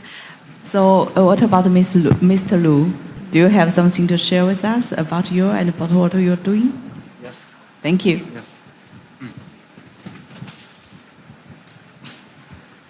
Good afternoon to everyone. I'm Finance Director of Parma, Shanghai. I'm here to introduce my company. I'm pleased to join the event. I think you may know Parma is one of the leaders in large size and high accuracy machine tool. Parma, Italy was established in 1926. Next year, 2026, we shall celebrate our 100 years of operations. In 1980s, Parma, Italy started exporting machine tool to China. In 1990s, Parma, Italy set Shanghai representative office. In 2010, Parma, Italy established Parma Shanghai Machine Tool Company in Shanghai, Lingang. The reason why Parma chose to land in Lingang. Firstly, Lingang special area has good policy. Some of our customers, such as CSSC, China Commercial Aircraft Corporation, already established a factory here. And supplies are easy to find in nearby area. Secondly, Lingang has a favorite logistics. Lingang is near Yangshan Deep Lake Port and Pudong Airport. Thirdly, material cost could decrease about 30% more than Italy. This investment was successful in these past years. In recent 6 years, Parma Shanghai revenue and profit increased average 15% every year. The success story of Parma Shanghai is also based on positive environment in Lingang special area and on positive support from Lingang government. Lingang government encourages high technology and research and development, provides foreigners individual income tax refunding, HR supporting, and so on. Parma Shanghai got allowance and tax advantage. We are researching better production for China market and developed better business in Lingang. Thank you. Thank you, Mr. Liu. Thank you. Well, as we heard, both of your companies have been operating in Lingang. Parma for so many years, I think more than 10 years, right? Yeah, 15 years. 50 years, already. Wow, that's quite a huge story with Lingang, right? Yes. And instead, Miss Lu, instead, Miss Xu, your company, I heard, is just located in Lingang for this year, right? Why is your choice? Can you share with us? Okay, yeah. Just early this year, I revisit Lingang after many years. And I was so surprised of the development of the Lingang area and the new factory facilities and also the office buildings, especially the living standard, the living environment is so impressive and so well-rounded. So I'm thinking all my employees will be happy to live here. And truly that when I exchanged an idea with them, almost all of them would like to move to Lingang. And some of them already did. One is bought a house and some rented. So some are on the way to move here. So I think if you visit Lingang, you would have the same impression, same feeling of mine. So that's why we landed one company in July, and we are in the process of another one. The first one was so one is emphasize the lightweight materials and the productions, like using magnesium and carbon fiber. Another company is emphasize the AI education and robotics. So we are so happy to be here. And also, beside just visiting, actually, we talked to the government and also the investment company of Lingang. Especially I'm impressed by the very professional help from them, and they help to help us to finalize the choices of the factory site, and also help us with the employees' benefits, and also explain to us a lot of policies, helping us in the process of establish the registering of the company. So it's so smooth in the process of establish the company here. So that's why I think, as Mr. Tan just mentioned, so many companies have already been here and happy ever after.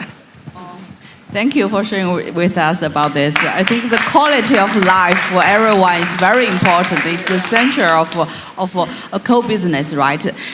I think your benefit for the employees is very important. I think that's a very good. That's one of our priorities. To have better life for my employees, so they have a better living space and a very good living environment, and also very good for the kids. This is an environment for the kids, and very good schools. I think Lingang government spends so much effort to have the famous schools to open campuses in Lingang. I think that's very important for young employees. And also we have Ocean Park and surfing facility, and skiing. So all my kids would love all the activities are here. So this is wonderful. Well, so great to hear that, because it's a design for a better future, for a better life, also for the next generation, for our kids. That's quite impressive. So, Larry, are you happy about this? Thank you for the good sayings about us. So I personally did a little bit conclusion from what Mrs. Xu and Ms. Lu has said, is that there are about 3 or 4 points I would like to raise. The first is the for a company, the most key factors for choosing a place is the opportunity or the business expansion they can have in this area. So from Parma, they have connected and done some business with the local giants in Lingang, which is very important because there are several giants here, and they are doing the manufacturing here, so they must have the needs for purchasing and buying new technology and products from local suppliers. Because they are very big, they have the requirements of the supply time and the distance, and the response speed. So it is very essential that you set up a company or a factory nearby we call the chain master 店主. And the second one is for the support the government will give. That is also important because especially for the foreign companies, if it is the first time they came to China, it is very hard for them to put in a big investment. So the kickoff fundings and also the very cost-effective or very low-cost space or offices or factories will be very important for them. So we announced such kind of policies to support them. And also we have the most unique tax arrangements in China, which is especially for the foreign companies. We usually the company income tax in China is around 25%. But in Lingang, if you set up a new company that meets the requirements of the government, you can have the 15% of company income tax from the first day you set up the entity, and the policy will last for 5 years. And then secondly, for the foreigners in the company, especially the executive talents, their personal income tax will also be 15%. This is almost the same level as Hong Kong and Singapore. This also helped the companies to attractive talents, especially foreign talents, to work for them. And the other things like the city environment and the city, the outlook of the city is very nice, as also mentioned by Mrs. Xu. So I think that's the key points why so many companies has chosen Lingang. Thank you. Thank you for all the sharing. Well, as we know, Lingang is often described as a zoo built with very forward-thinking planning, designed from city layout to policy environment innovation. So I would like to ask Ms. Xu, in your experience, what kind of support from Lingang has truly make a difference for your business? Since Larry talked about a lot of support, no? Among all those professional help from them, they're working so hard for us. And one of important thing we mentioned is that even before we landed the company, they already organized some connections with local companies in Lingang.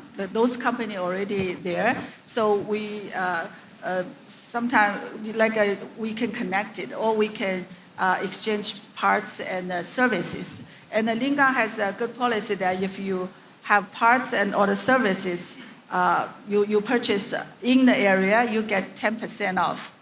I think that's also good policy for us. So we already established connections with some companies in the area. That's really good, really good. The connection with other companies before even located in this area. And also they also help us to promote our products and get the connections nationwide, worldwide. Just a couple of weeks ago, Lingang government helped us to exhibit in international import expo. Yeah, international import expo.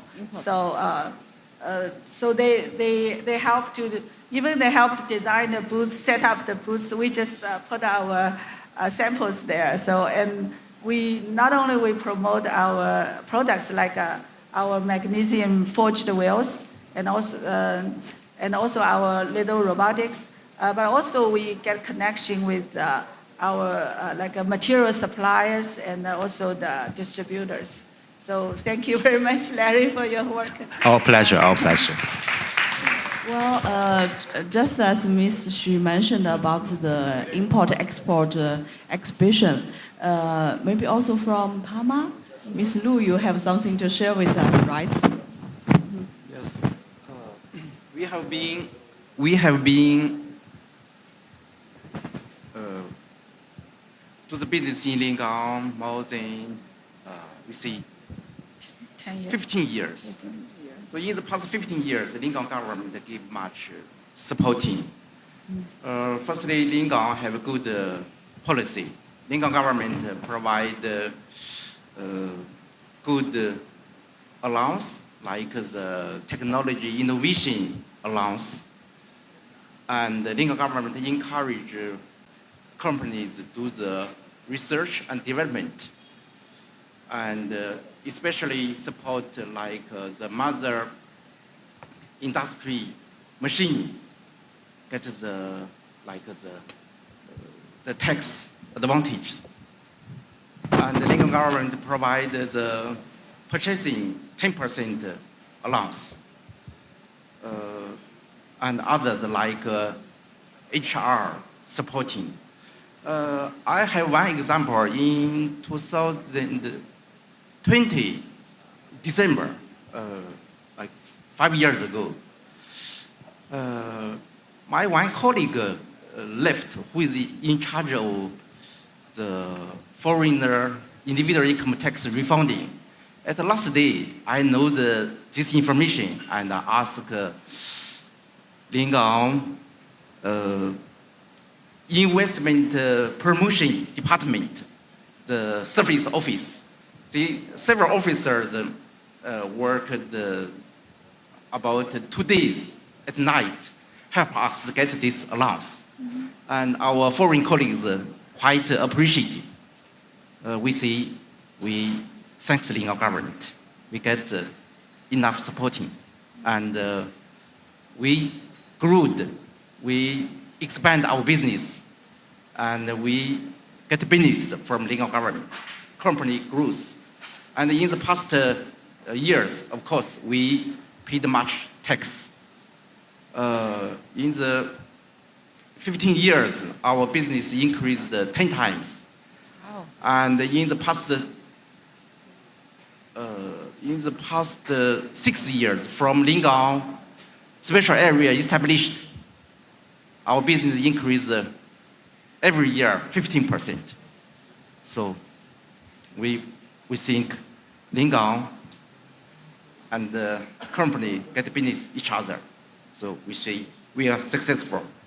I hope Lingang government is successful too. Oh, wow, so we win, all right?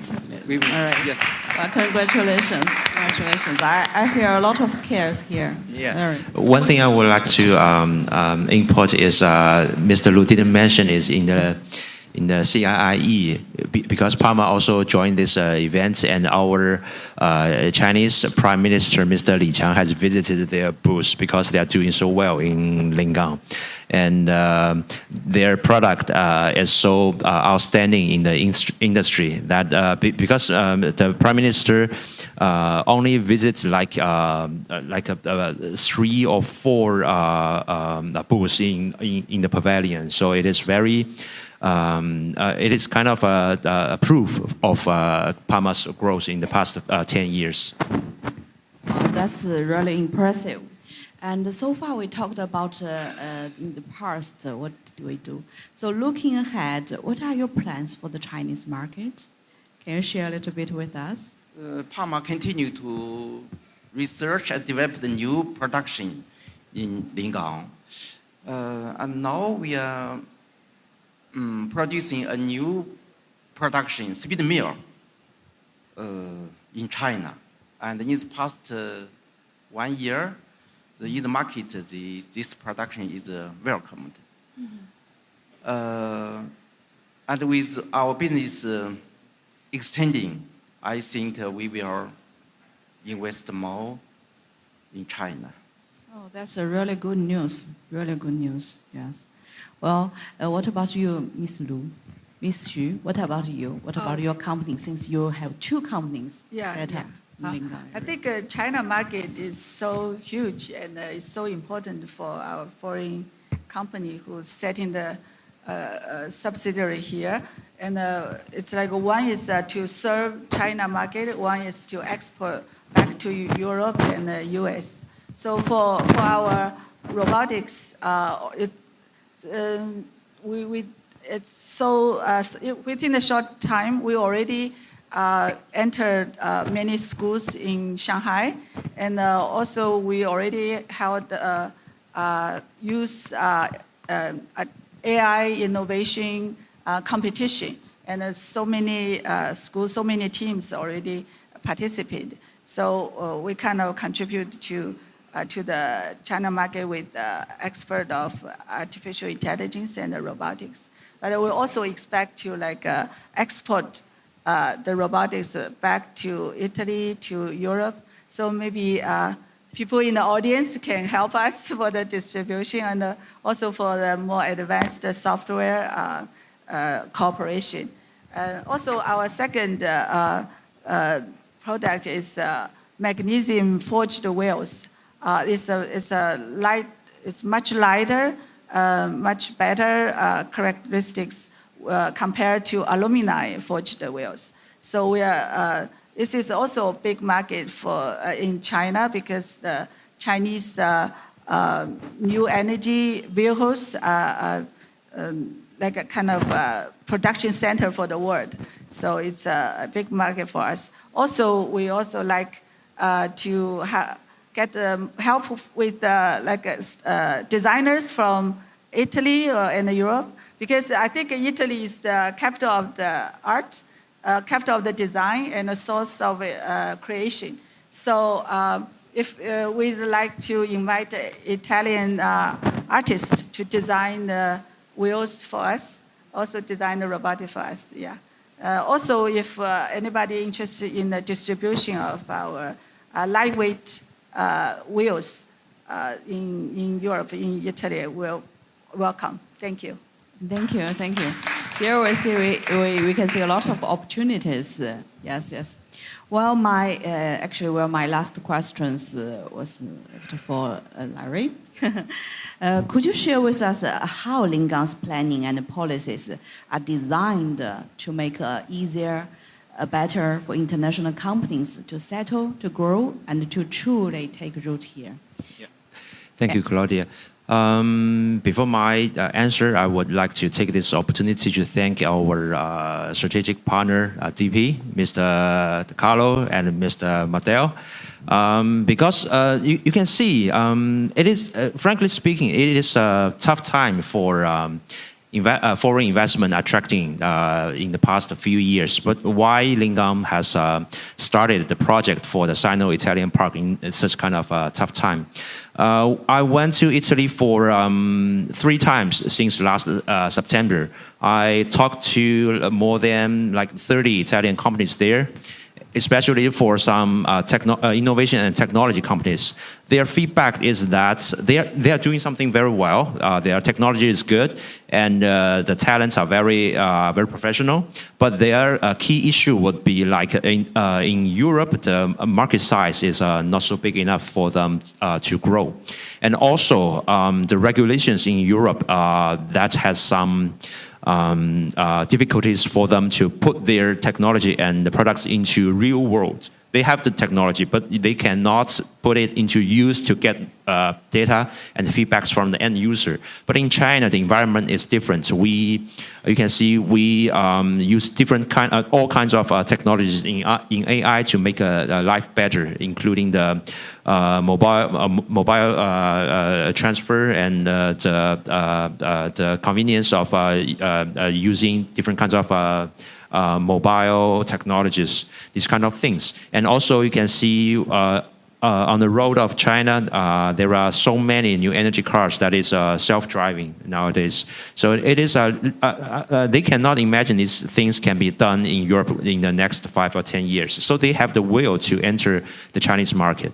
And what we are doing now is provide a platform that for them to that help them to lower the entry barrier to the Chinese market by providing policies to help them deduct the cost, and help them to connect with different potential clients, and also help them to expose their brand before they came to China. So I think we will continue to doing these kind of things in the next 2 or 3 years, and this Sino-Italian project will be my key responsibility.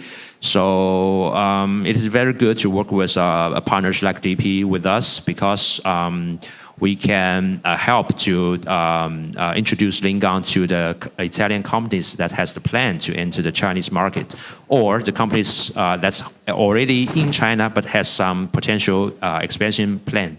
I think Lingang would be a perfect choice for them, because although it is a part of Shanghai, but the cost in Lingang is much, much lower than the downtown area, and we don't have so many high rises here, and the living environment is similar to the Europe. So I think this will be the key plan for our Sino-Italian project. Thank you. Thank you. Thank you. Thank you. Well, thank you so much, Larry, Ms. Xu, and Mr. Lu. Thank you for sharing your insights and experiences today.